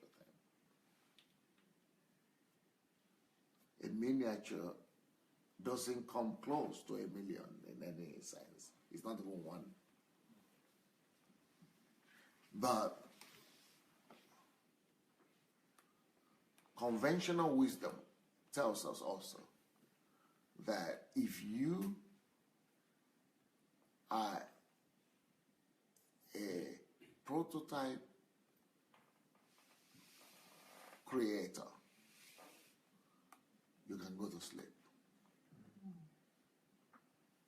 Because when you have that prototype, even if it's going to take you the next 10 years to build the process, the machinery, the conveyor,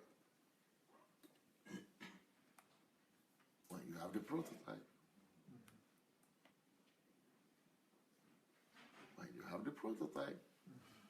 you know you have 1 million cars. So if I'm saying I'm going to release an X amount of maybe books, or I'm going to do an X amount of thing, and you are really seeing these things with your own eyes come to pass, started with Mayowa's impression, then you double on it. But those are just the little things that you have seen. You are saying, it's just like saying the whole world is existing like this now. And you saw snow coming down, snow, because it's visible falling everywhere. Nothing is falling. But because nothing is falling apart from snow, you are not talking about all of that things that are not falling, but are making the universe to function. We are not even taken aback by those things, regular things, although they are not regular.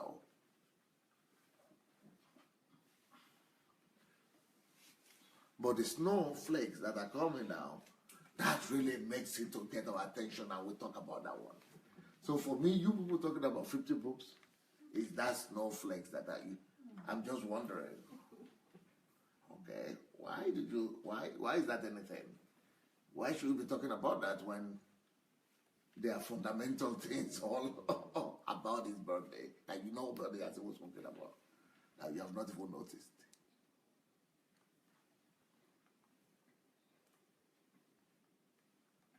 But still, even with that little thing that we have noticed, the 50 books, for thinking people, they should know, when this guy is talking about Nigeria,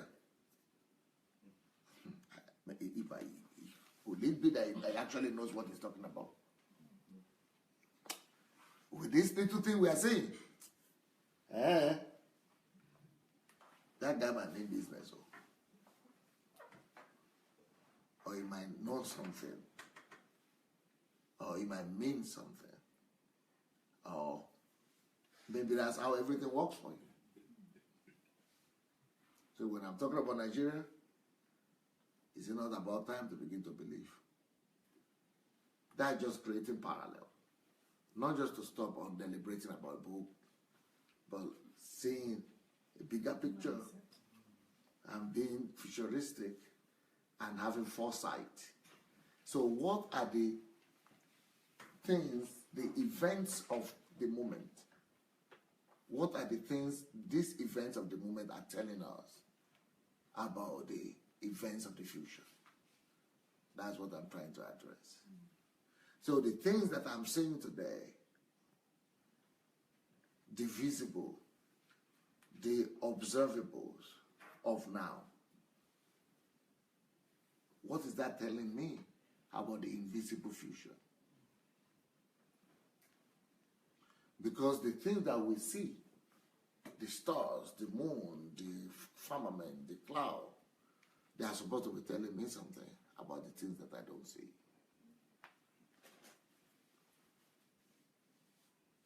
And if you walk with God, if you're a friend of God, you're supposed to be building your life in the same pattern, like God's pattern. Making people to see a little about the bigger future that is invisible to them right now. So whenever you see Pastor Sunday do anything or act anyway, put that principle just for your own sake at the back of your mind. What principle? That anytime I see Pastor Sunday do something, could it mean, and it's not could it, or it is just that is the way I've been operating for the last 25 years.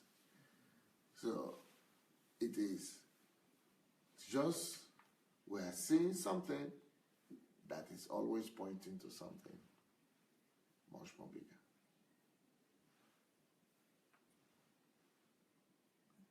That is now relating the book, the 50 books, to Nigeria.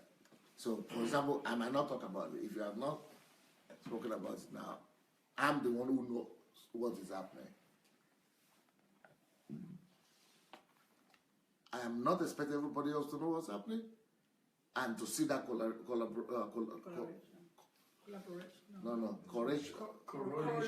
correlation. I'm not expecting anybody to see that correlation, but I am also, on the other hand, thinking that in case there might be a thinking person in the crowd, I expect those to see. I think we need to open something up. It's getting hotter for me. At least since we are not in Nigeria, you can still enjoy the breeze. It's a hot topic as well.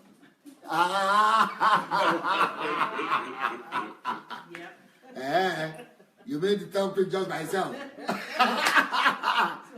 He's cooking the mind and the brain.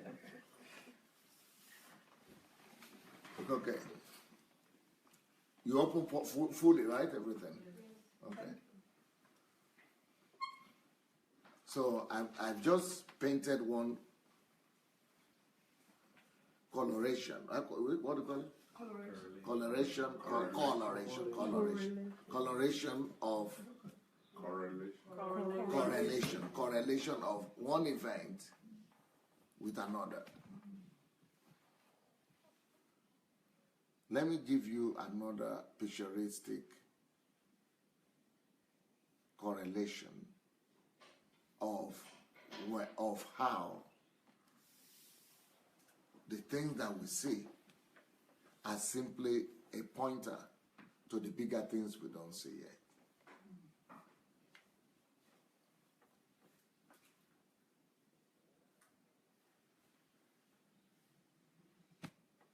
We are talking of 50 books that I announced in April and are already out in May.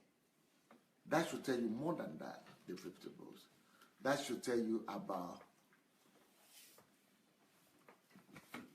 a way of thinking or a lifestyle that is based on system.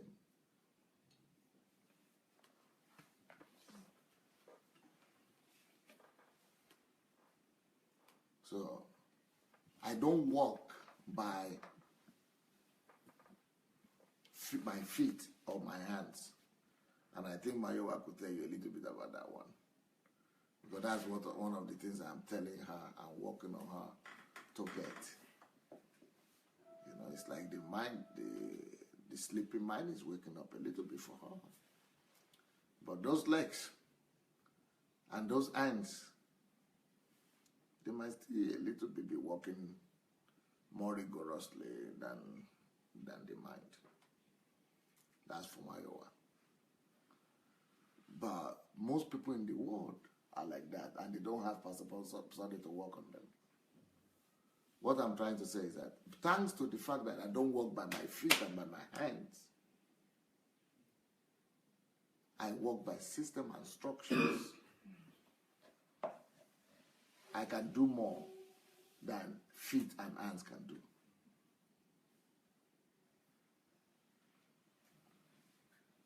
When we were riding to the car on Sunday, in the car to the church on Sunday, I told you that there's an adage, a saying in our language here in Ukraine, which I've written a book on it, that says,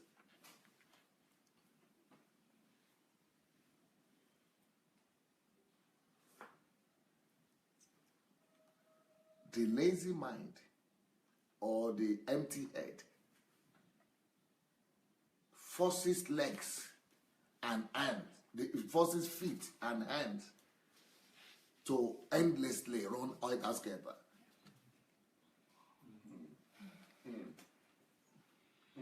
Empty head, empty mind.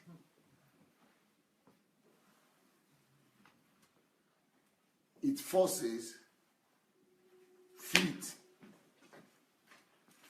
and hands to endlessly run eta skater. You know why it's forcing them to run eta skater? Because the place is empty. There's nothing to walk there. Since nothing is walking in the head, the indication that you don't have anything in your head, your head is empty. Your brain is just like a decoration. It's like it's sleeping. It's not just sleeping. It's buried in that head. It's just the burial ground. For a lot of people, their head is the burial ground for the brain. The brain has been buried there. That's a cemetery. So the sign that your head is the cemetery of your brain is how much you run enter-skater with your mouth, or with your feet, or with your hands. But that's very difficult for you to understand that phrase if you don't think. What that is trying to say basically is a mind. We are created by God to walk with our minds, not with our feet or hands.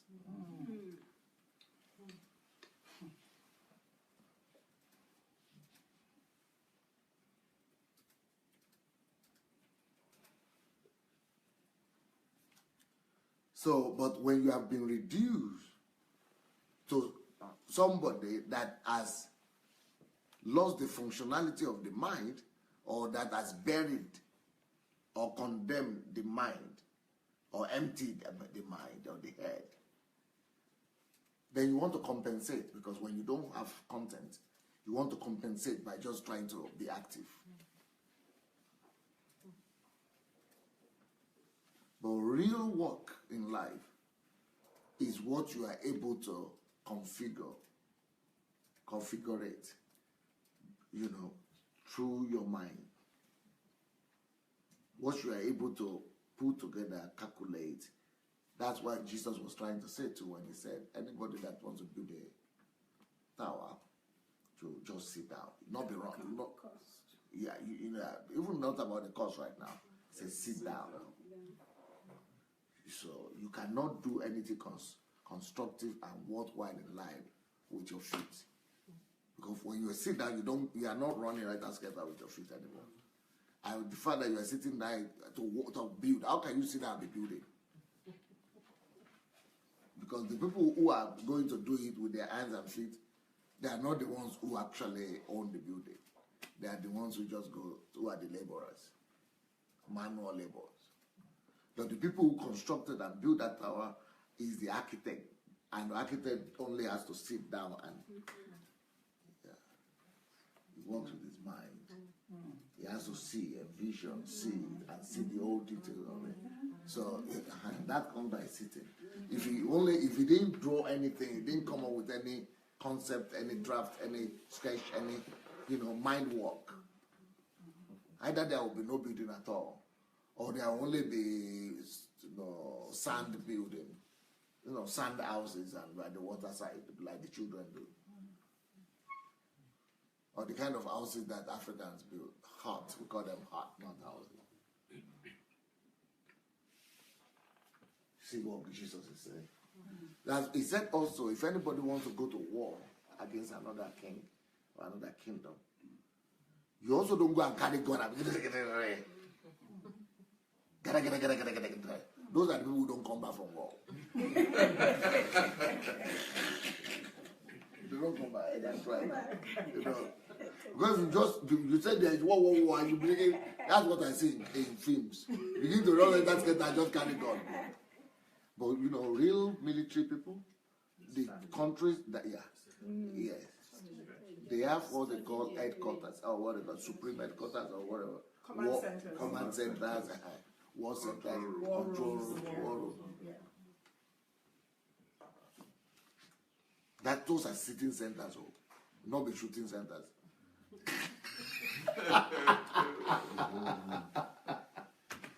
And that's what Jesus was talking about when he said, "Go and sit down first." So when either it is house you are building, or tower, or war you are going to plan, or you are going to war to fight for war, it's all about sitting. That's what that parable adage means. That only empty heads. So when each time I used to come to England and then New York later on, and I see black people, wear black suits And 5 o'clock, 4 o'clock, 7 o'clock in the morning, they are already launching to work. They are going to clean office before the man who is using the head come to work. So when you are old, you need to walk with your feet like that or with your hands. It means something is empty somewhere.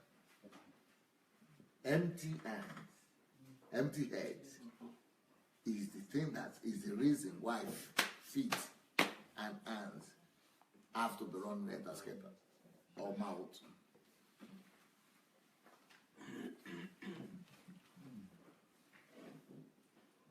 But anywhere where the mind has been engaged to work, when you walk by understanding and wisdom, you begin to discover what Solomon discovered when he said, by wisdom a house is built. Not by bricklayers, not by brick or laborers, not by brick or cement.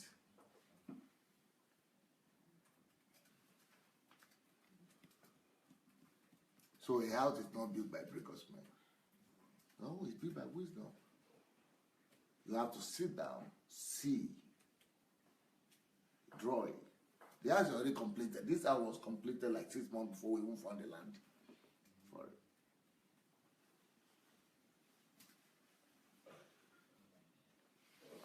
What am I saying? So, I think it's a long, complicated answer. The first part, I wanted you to see the foresight and the correlation between what is happening today as a futuristic event, as a pointer to the future event. Then the second part, I'm giving you the secret really of my modus operandi, or what do you call it? Yes, so mode of operation, which is I would rather work through understanding, wisdom, understanding,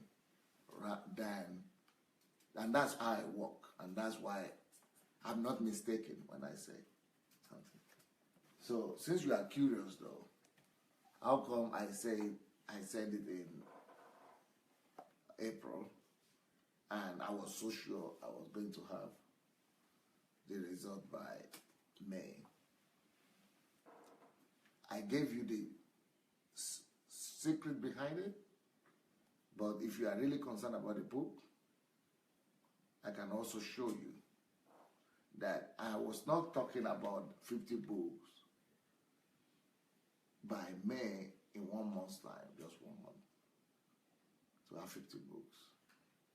I was not talking about it because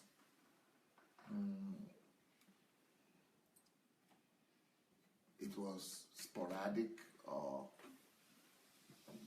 just I needed to run. No, I was working on it every day, but not like, I needed to stress myself. I didn't stress myself about it. In fact, the people who are stressing themselves are just the people who are supposed to go and take it to the printer and print. They are the ones who are stressing themselves. The people like Igor and something, they don't write anything. They just need to go and take it to print. They are not even succeeding in printing fast, or even downloading to the internet, to the Amazon. But I don't know if this will benefit you, but it might not benefit you. But you will tell me if you would need to see it or you don't need to see it. You might not need it, but I don't think you need it. But I thought if you are really curious, that I might just as well try to fulfill or quench your thirst of that curiosity. I want to see everything, please.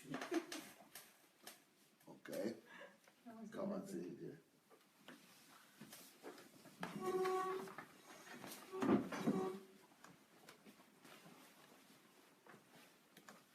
This is only, first of all, before I go to this one. just type one word. Not.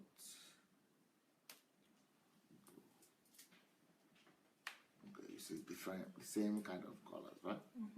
Okay. If you look at the numbers, can you see any number? This number, 10? Yes. 10, 7, Different numbers. 8. What is the highest number you can see here? Is it, Open it. is it 15 or 14? 14, okay. But let me just open one for you. Okay, 7. Okay. Okay. You see the numbers? Content. These numbers you are seeing, they are numbers of books. How many have you seen? This is 40. Huh? 43, 68. No, 88. Okay. 130, 176, 221, 267, 301. Under So- one column. So if I now do this, this looks like just one ordinary note, but this is a whole book here.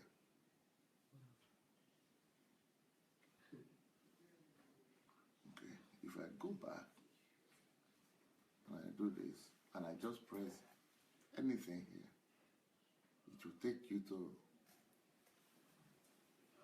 this one here is a whole book here. If I go back, I just press go to anywhere.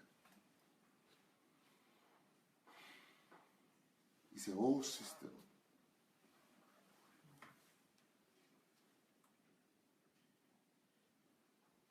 This one here is a whole book. Every chapter is a whole book here. Okay. So these are all manuscripts. But see, what number is this? 7. Okay. And how many of them did we say we saw? 301. Huh? 301. No. 301 That is under in 14. that is in book 4, in book 7. Yeah. But how many of these books? In one book 7, how many books did you see? In one One set, 301. 301. One books. In one book, one set. In one In set. one In one tab. set. Yes, in one. And how many of those sets do we have? I think about 14 or 14. Oh. So it's If you approximately open- 15 times 301. Yeah. These are the amount of manuscripts. Yes, these are the amount of, no, not all of them are numerous.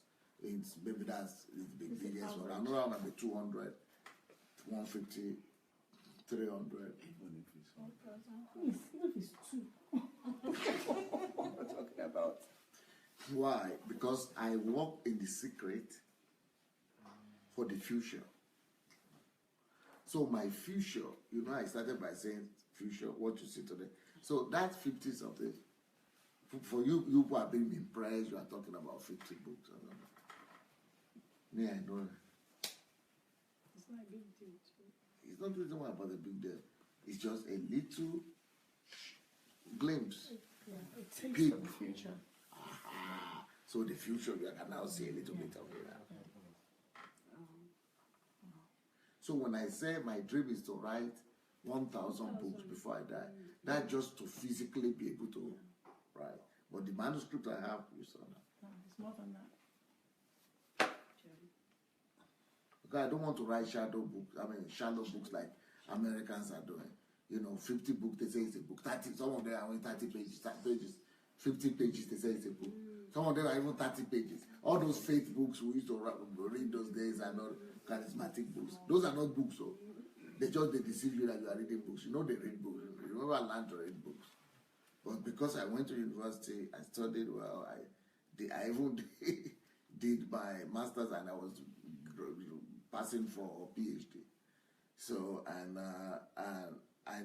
know what book is. So I want my books minimum will be 200 pages or 300 pages, and not just small pages with big something. No. Yeah. These are And- real books. And bold titles as well. Yes. Provoking titles. Yeah. It's not like 5 steps to success. Yeah. You know what I mean? So, but so where are these things coming from? You see, that is why what you do with your life on a daily basis. People don't maximize life. In fact, the only concern that I have is that, like I said, I have, book titles and manuscripts in the thousands, but I'm only concerned that my lifetime will only allow me to do 1,000. So you see, my concern now is only that I have too many things that my life will be too short for me to be able to bring up.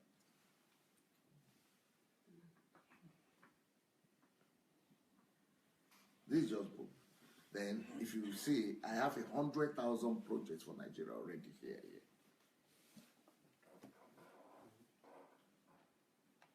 I'm not 5. This little thing that's in here. So why, how, when? One human being. Just like you are looking at my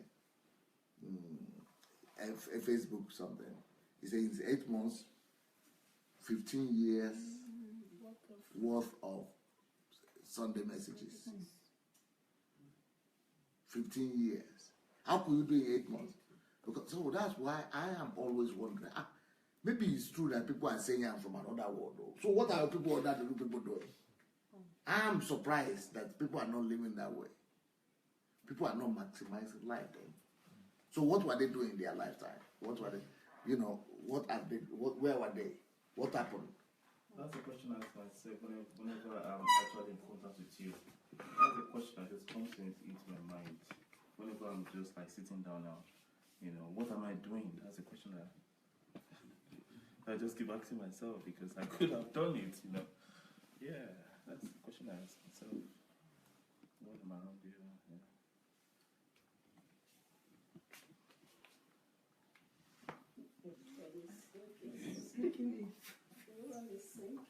It's just like saying, people, different. Just like saying we're talking about drug addicts or people like that. We're not talking about 2 or 3 drug addicts. But we're talking about people to raise for politics or something. We're not talking about 2 or 3. So, if we could learn to maximize life, and I'm not that say I'm just living in some monastery somewhere or monastery. I'm here. I'm with people. You not even think I'm doing anything. You just think I'm just laughing and saying hi to everybody. That's what I'm doing. But you must be able to, life, time is the material from which life is made. So life itself is a product, material. It's a product that is coming from time.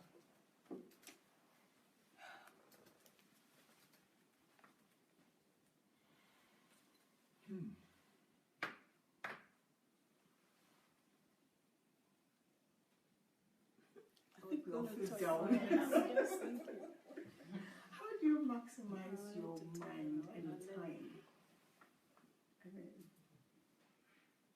Sorry, I'm just. Okay, come, bring your iPad. You have iPad? Yes, sir. Or you don't have it? Okay, come and see I will tell you that. I will answer the question. Don't worry. This is YouTube. It's called YouTube. You have to write the steps down. Just write the steps. Okay, steps. I have YouTube. Go to YouTube. Okay, I've gone there. I'm opening YouTube now. Okay, where's my YouTube? See, my own YouTube is opening now. I'm on YouTube. Yeah, now I can find it. Okay, I have my YouTube open. Has it open? Yes, Okay. sir. Then there's this something here. It's called Search. Yes. Like a Search engine. Search engine, right? Yes, yeah. Or it's like an amplifier, what they call it, like a lens. Magnifying glass. Magnifying glass. This magnifying glass, if you press it like this, it's called Search. Yes.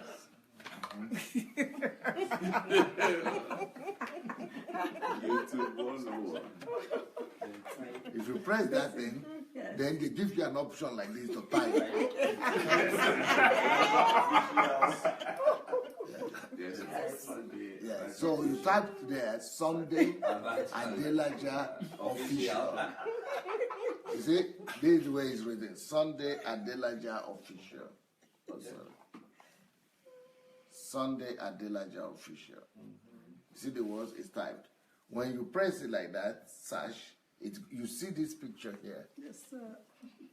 This picture here, I was wearing blue jacket and green shirt and green Tie. tie. Bow tie. You can see it. Yes. But you don't just, when you press Sunday Adelaja official, apart from this photograph here, that is here, you will see many of Sunday Adelaja bigger ones on that. That's where the problem starts. The problem with all people who are following me and want to learn from me and get the best of me starts from not being able to use YouTube or find right information.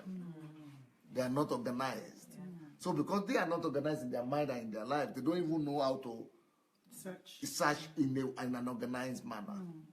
So when they get here, like they get on they see this little photograph here, and they think they're already in the channel. But even though you searched it, but you are not in the channel yet, but you will keep on seeing all kind of my videos, all videos on that. You see, all of these are all my videos, and you think you're on my channel already, but you're not even there yet. Yes, you're following. Good, but this is not the thing yet. So don't go and press this one, oh. So this one here that has all the videos, my video blog is good, but if you press it, this is the playlist someone else has done. Some wrong ones might come in there at one time. So when you just play it, they are not, it's somebody else who have been listening to just compile this. This is just a blockage. And then if you go to the next one, these are just the ones that come randomly by YouTube. They just suggest put anyone they want in front. But that is not an orderly manner of doing things. You have to be systematic in everything. And we have set everything up in a systematic order. So make sure, since the first thing that came for a Sunday Adelaja official, like this, don't go and press it, don't go and press all the things that are under. There are many under. Make sure you press the photo itself. Don't go to the videos under.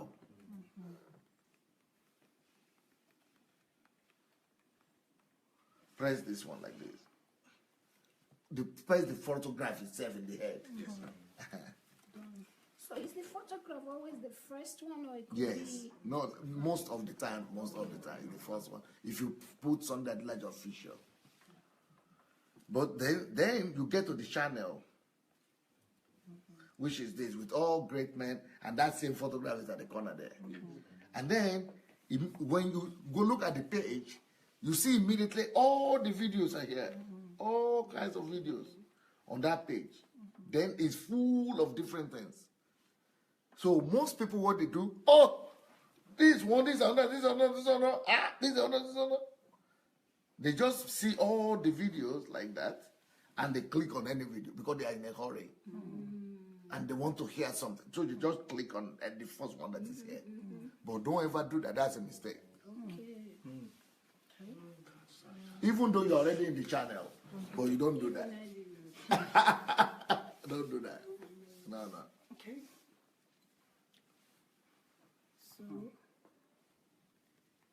So once you know you are in the channel, you see all the videos are there arranged, which is good, but take your time and go and look for something that is called playlist. On top of the page, you have home, you have videos, you have playlist, channel, about. So don't go to home, you're already in the home. If you go to the video, it's just a whole bunch of all the videos in the channel, one by one, but they are not according to its order. But you have playlists. That is what we need. Sure.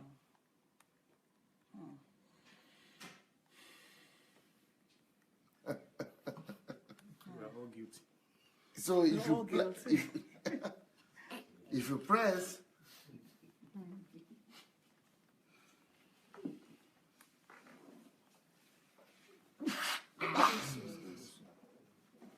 if you press now playlist, now you are talking. You see playlist now. Then you see all kinds of windows. After, if you go down, don't press anything yet too. Try to go down that page. After the third one or so, after the third line, you will see something that says either more, view more, or there will be a sign of more or something like that. Or arrow. Where is it? Where are you? No, where is the top? This is the top. Okay, this is the top. You see the view more. Oh, right. Oh. It's called view more. You say you jump that. You might not notice if you just keep on going. Well, that's the mistake she has made right there now. Wow. Okay. She just kept on going down. Okay, she welcome to this is the playlist. And you know, the mistake Rosalind made is that she just kept on going down. And thought that is all the playlist. No. Those are just suggested also. It is still YouTube idea. But what you are supposed to do is to take your time. You see the first line, second line, third line. But she jumped this little thing. This little thing here is called View 30 plus more. This means a lot of more playlists are according to the order that were created, they are there. So if you don't press that one, you just go there. It's just other suggestions that they put. But make sure you don't go to anything. Don't press anything yet. Go to this view. 30 plus more pages. Yes.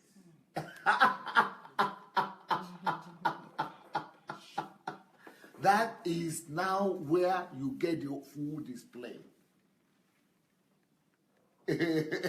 of the playlist in this channel.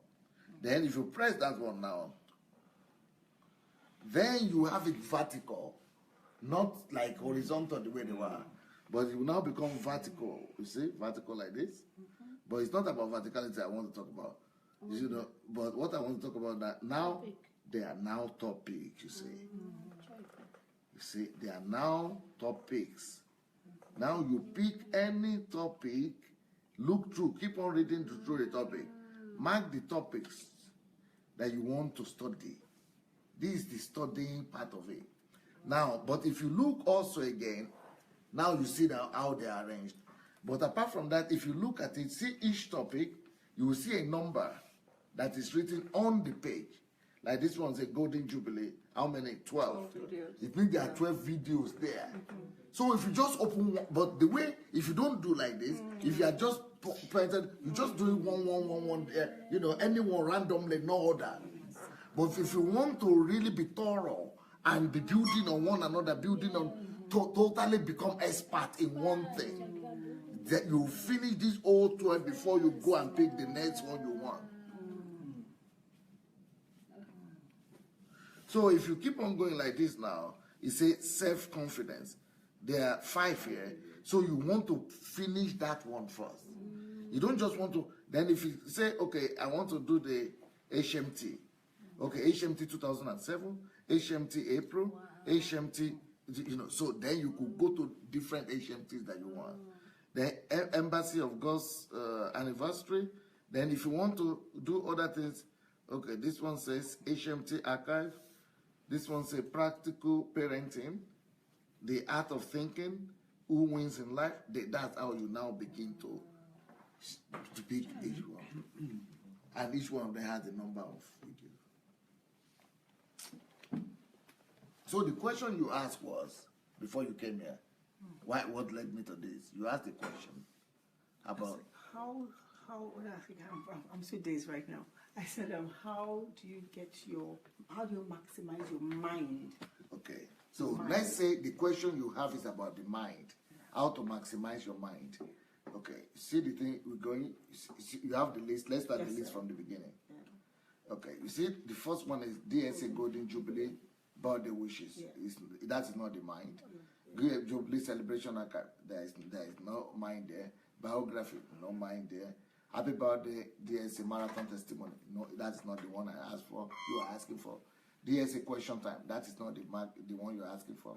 Self-confidence, that is not. You are talking about mind. Okay. So you keep on going, keep on going, keep on going down. You keep on reading what you are going through. See the mind, the art of Thinking. How many of them? 15 videos. Then you make sure you go through all the 15 thoroughly. Then you get all the answers from A to Z.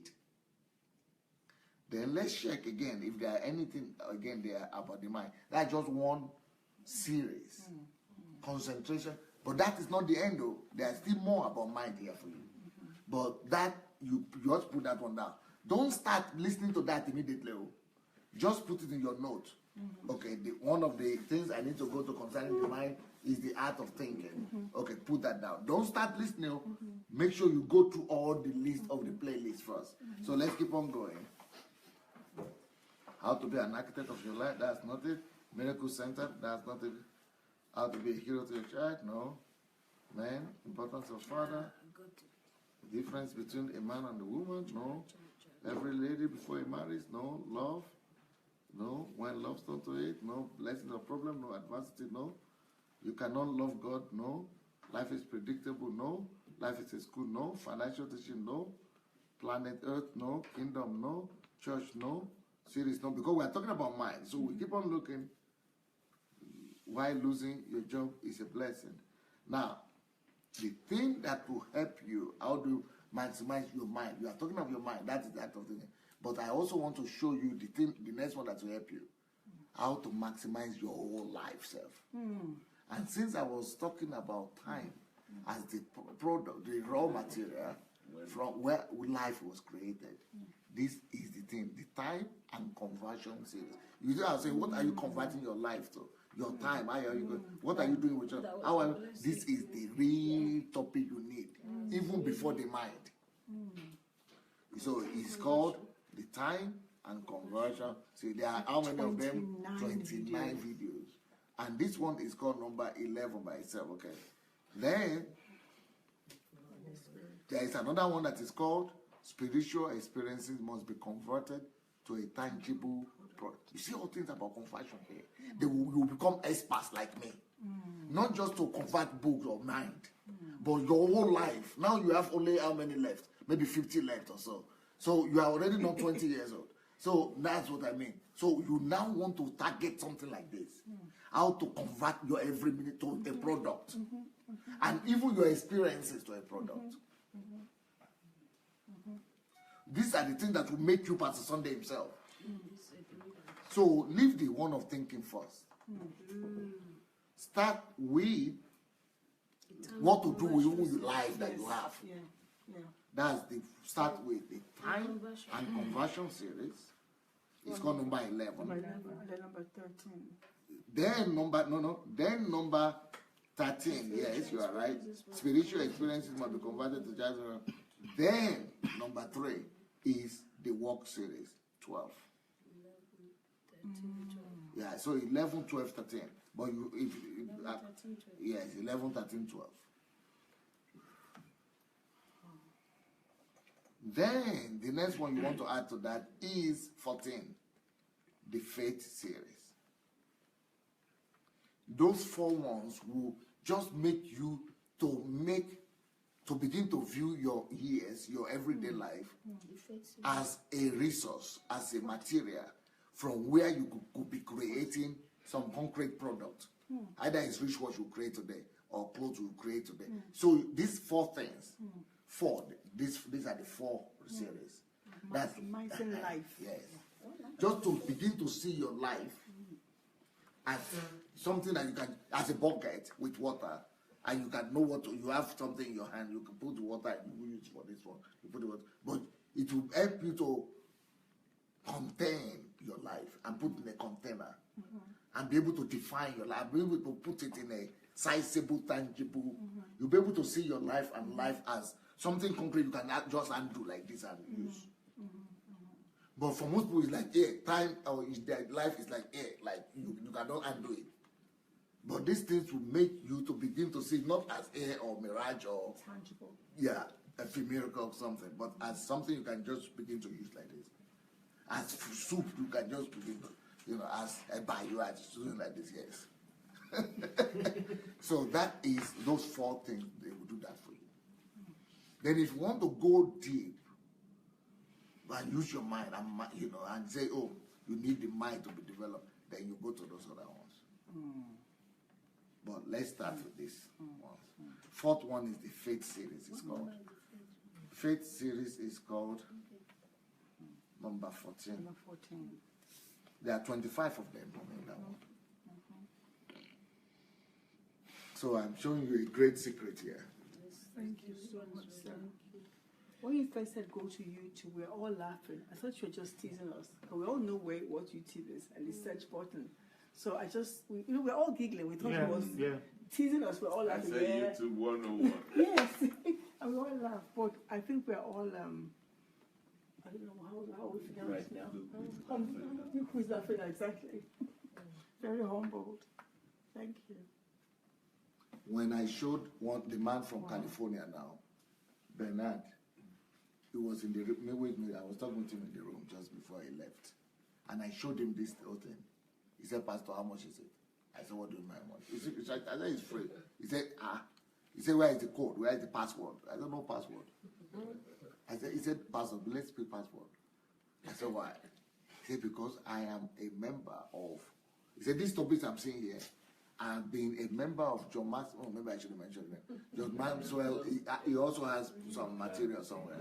And that he said, I pay $5,000. What? Yeah. $5,000. I applied for it, so I saw the price. $5,000 just to be a member, to have access like this. Every member, there are a million of them, paying $5,000 each. So if I want to make money, if every member is paying $5,000 and there are a million members.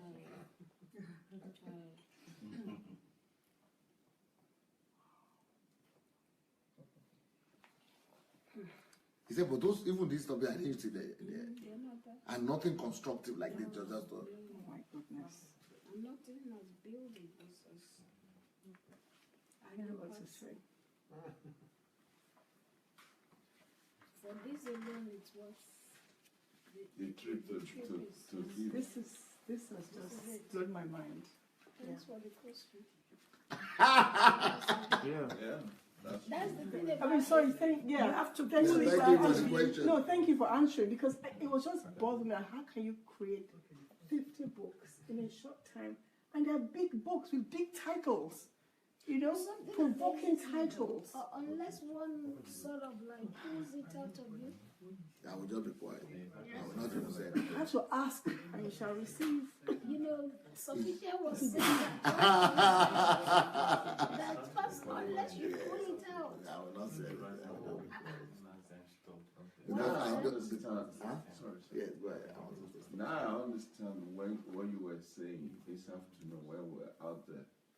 That all this that we're seeing and hearing, and we were pulling our wigs and our heads out, those are not even your call. Real deliverance is I don't know what to say. not laying on the For example, let's say you had asked a question about financial liberty, how to become financially free. If that is the question that is bothering you, I would advise you to go for that first, even before knowing what to do with your life.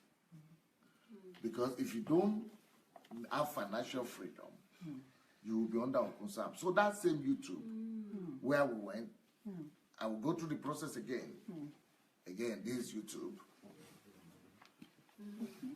I go to search.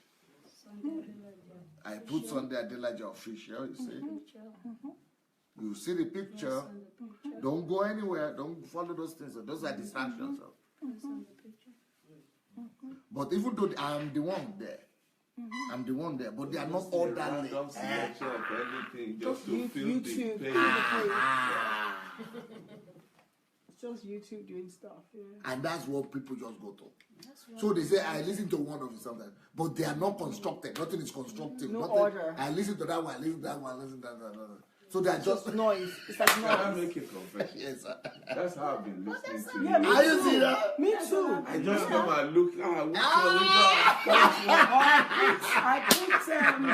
I put his name. And the topic that I want. That's how they come. And then sometimes you see part one. Sometimes you. Okay, let's do the financing, then we will do the parenting later. Okay. Okay. Financial. Let's do the financial. So we are here already. Yes, sir. Yes, You must sir. press that blue button. Yes, You sir. see? Then there's playlist. Then the playlist. Yes. You see? Then you Yes. go down. Then no, don't go down. You go a little bit. You go a little bit. Only 3 That's what I lines. mean. View 30 plus. Yeah. Only Yeah. and 30 plus. Yeah, that's what I mean. That is key. Yeah. Even you could press the blue something. Even you could press the playlist and still miss it. Okay. If you go further down. Yeah. Because before I went all the way down. Did she did that? Yeah. I didn't see that blue link. Amazing. And they wrote small. 30 plus page. They just wrote small. You will miss it. Because there are many things coming. It might not show like that, but there will be playlist.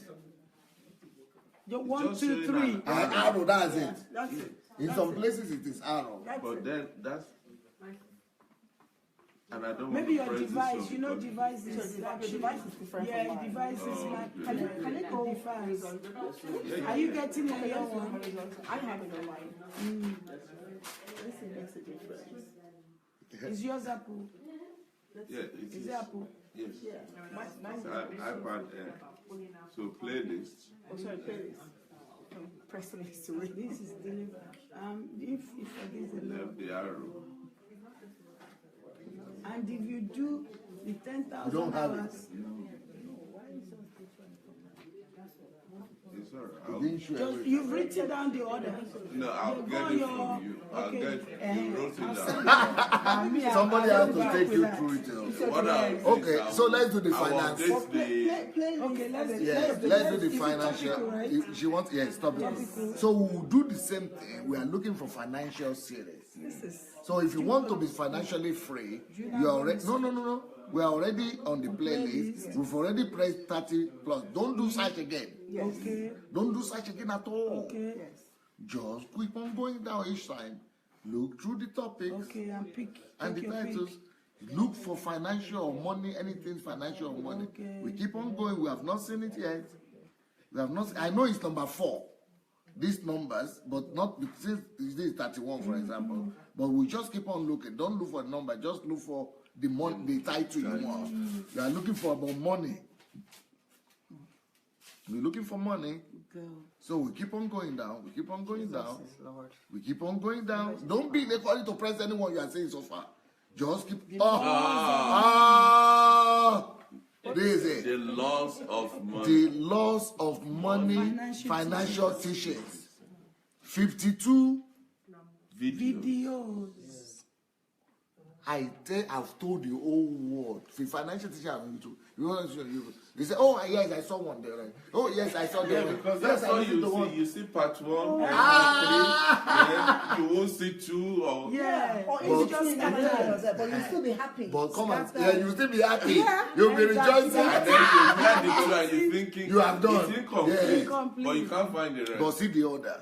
You see the playlist. You see now the laws of money, financial. If you press it like this, all the 52, you see, Oh my word. by order, one after the other. No one jumps after another one. Until you finish. Yes, you have to just sit down here, block out every other thing from your life.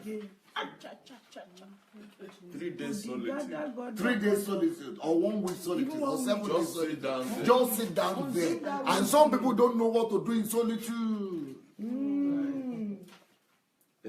sitting on solitude. Yeah, but some people But don't letting know go. that this is the answer. This is The it. playlist. And the 10,000 hours. You get it. You can be going, even the financial something alone, you can be going every month to 10,000 solitude. hours. Just to sit down and just be going over it until they become flesh. So, but then it is orderly. You will not miss one. And then you will not go one that one. So you will not put the last one first and the first one first. And the one like that. And then It's it's never. scattered No. and So everything is just one after the You see? You see? So until you have finished that, you yourself know you are not equipped financially.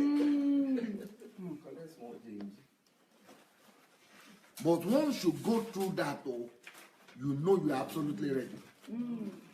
And there is nothing anybody can tell you. In fact, I will not tell you anything. You yourself will give yourself a date when you become a millionaire. Just by just sitting on this one, listening alone. You yourself will fix your own date. Not be go come. Okay, now Pastor Chris was saying our own passion is women or what? What do you say? Children. Children. parenting. You do the same thing. It's all about being a hero to your child. No, don't be in a hurry. Go back to YouTube. We open YouTube.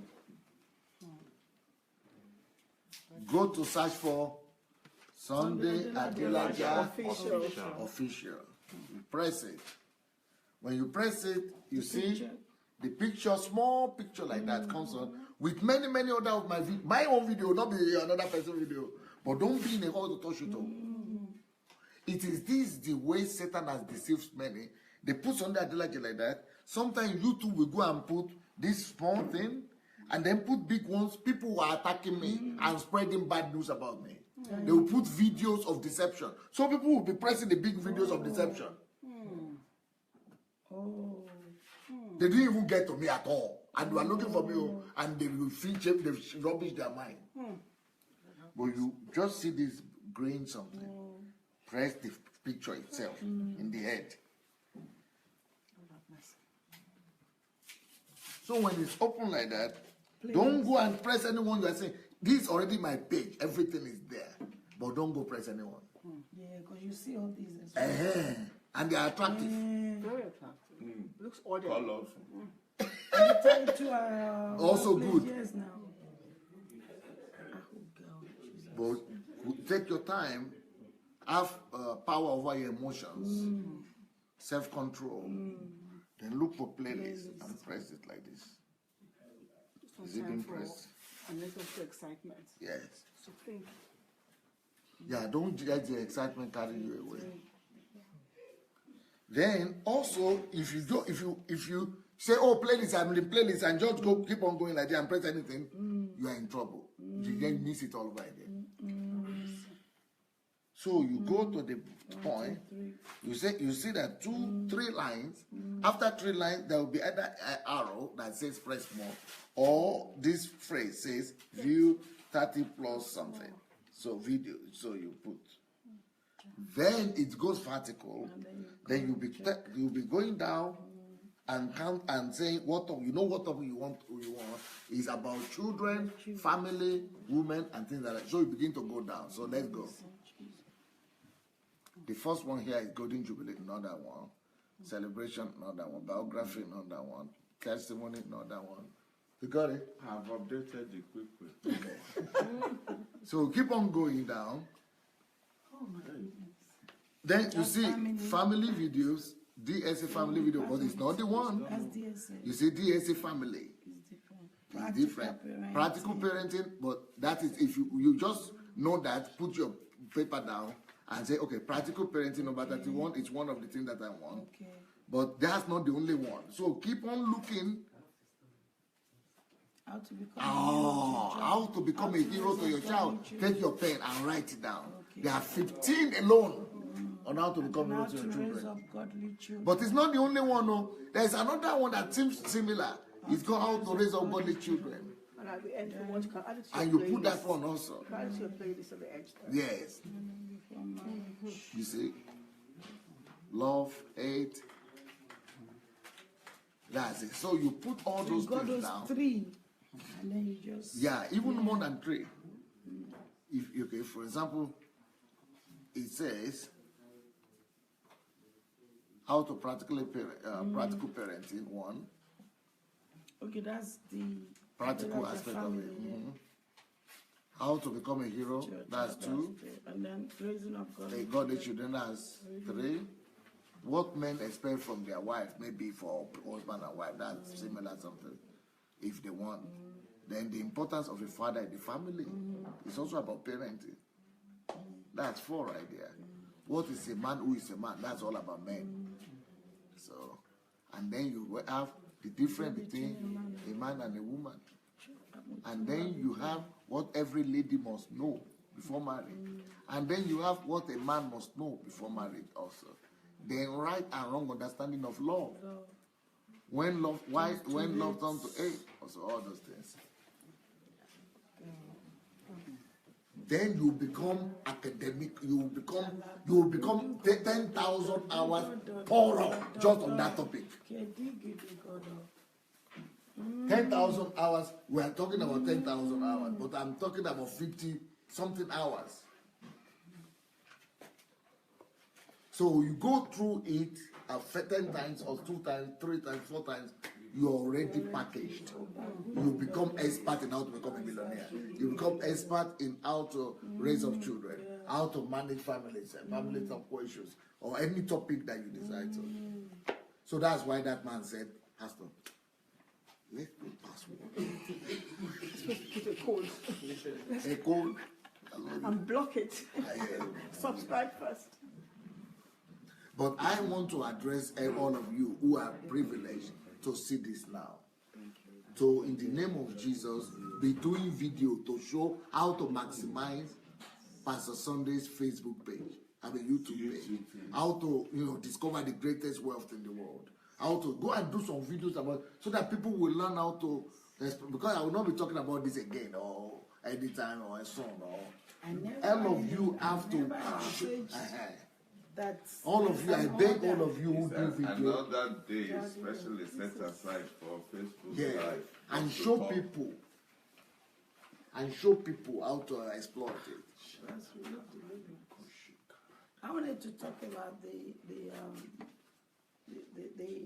children's HMT coming up in August. Yes. Because some people. I don't want to, because I was really. What I picked up from the children, Perez, Zoe, and her, I was just awesome. I can't get it off my. I was just. My kids be here. And we were talking about it and saying that all these students and young people, they don't know how blessed they are to be accessing this.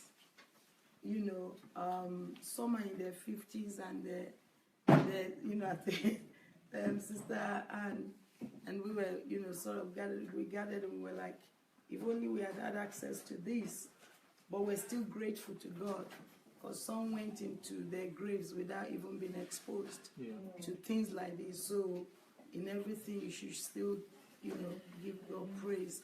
But in order to build a solid foundation in our children, I think everyone with children from the age, 10 to 20, there's going to be an HMT in August, the first week in August. I think everyone should just put their kids on the plane to come here. Or you could even come with them if you want. Yeah, okay, they could book to come with them. Okay, all right. I think they're going to be posting out videos or how to actually go about it from this week. No, but there are coordinators in different countries, right? Anybody who is interested, let them write to what? To guest? So to guest house. So if, so if people can coordinate in their various, like we have DSA family in every sort of nation, if that can be put together, perhaps maybe the DSA heads and leaders in all the various nations can have coordinators to represent them, because really this is something that is going to totally transform their lives and change them for good, so that can, because let me lend my voice to that. I'm just what Pastor Chris is trying to say is that we have already agreed on it. That because so many parents were asking that is it possible to do this kind of HMT for their children because they don't want to lose their children forever. That we could still save these children. Why you could give them a trip? Why don't you anybody that wants to sacrifice, if your children have not gotten out of hand yet, they have not gone away from it. Yeah, you could still propose to them. Either they are believers or they are not believers. Yeah. Send them. We know how to make them believers here. So from the age of 12, or 10 to 20. From the age of 10 to 20, the first week. What date is the Babusha? What date? Okay, so the first week of August, mostly maybe from Friday to from Monday to Friday or something. Yeah? Monday to Friday. So you could come with your children or children by themselves. You bring them, we'll take care of them. But the idea is that intensive HMT period for children with Pastor Sunday for 1 week. Hallelujah. Or do we call it young people so that the word children doesn't? Teenagers, young adults. Yes. So if you are interested, you can already write to guest at godembassy.org. We'll give you more information from there. And if you want to be a coordinator, a country coordinator, a city coordinator, write as well to guest at godembassy.org. How long have you been going with the video? Because we always have a change. 2 hours, 41 minutes. Almost 3 hours. Yeah. So I hope God has blessed all of you tonight. You are not sleeping before you go to the plane. I'm going to sleep now. But you want to share something to us? Yes. Let's hear more testimonies. Hello, everybody. I'm Wally Pastor Study's cousin. We've been here for the past, I've been here for almost a week now, and I think you've just seen a sample, a little snippet of who Pastor Sunday is. He doesn't hold knowledge for himself. He's a vessel that obviously there's a lot of knowledge that God is transferring a lot of information into him. And part of his strongest gift is that he chooses to give it away for free. You've just seen a sample of it. This wasn't rehearsed, this wasn't planned. This is just a topic that came up. And this is his lifestyle in every area of his life, whether it's in any topic, in anything, So when he says things are possible or he will do something, I think you've just seen a sample, a simple sample of who the man is and what he's all about. I have been greatly enriched by him. I think if you watched the interview that I did previously, I told I can list a few people in my life that has influenced me, and I know Pastor Sunday, I hold him right up there. It's a pleasure. It's just been a pleasure to be here, to celebrate with him, to spend time with his family, to spend time with the greater family of Pastor Sunday, which is the family all around the world. I think we just need to just continue to support him, pray for him, that a golden trophy has been caged. Yes, yet he's still impacting the world. You can now imagine when that cage is released, how we'll all benefit from it. So I think what we need to do is just continue to pray. Continue to pray that those that, when this whole thing started, obviously people were thinking they were harming him or trying to do harm to him. But you see what God has done. Even his story of his life, which you all know, again, you've seen what God has done. So when a man has gone through that, and he's still going through what he's going through, but yet he's still impacting the world, and he's still impacting us individually, we're all coming to him, we're draining knowledge from him, he's sharing it, he doesn't hold anything, he's not holding anything away. I think the world needs to be prepared for the greatness which we're already seeing, and I think we just prepare yourself as well to be able to impact and be able to transfer the knowledge. You know, I think the greatest thing that we can all do as a learner, I mean, I train people as well, and what you do is you want to find that person that, you know, the greatest gift you can do is to train someone the best way and have that person be able to have the ability to train other people. That's what Pastor Nandi does every single day. Yep. Every area of his life, whether it's his family, whether it's his biblical principles, whether it's practices of how you can gain financial wealth, whether it's your marriage, whether it's raising your children. I mean, you've seen it. You've seen samples of his own children on stage or actually talking to the camera. I mean, I marvel. I sit there with a 14-year-old girl, and my mouth is like, okay, hello, what's going on here? What have I done wrong? You know, I mean, that's just what it is. Or you're seeing her interpretate. Somebody has spoken for 5 minutes, and she sits there and interprets everything. So all that knowledge has been gained, and just put out without having to even say, come on. So let's just continue to thank this man of God. I think Ukraine has been blessed that he's been here for this longer time. God has now shown us all around the world who he is and what the potential is. So let's continue to support him and pray that God breaks this chain and brings this light to continue to shine bigger and brighter, and that we all know it will be. So God bless you all. Have a great night and or great morning or a great rest of the day. Take care. Thank you. On that good note. Yeah? Can we end on that good note?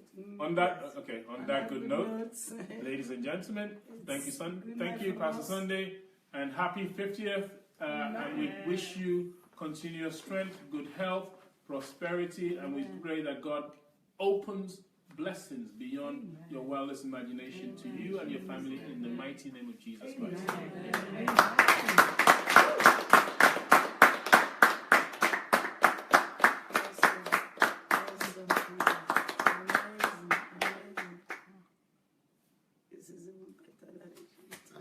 God bless. From us to you. You don't want to leave though. Hello everyone. Thank you so much for joining us. I know it's early hours of the morning. Thank you. We're going to go now and we will come back again tomorrow, later today. So see ya. Good night.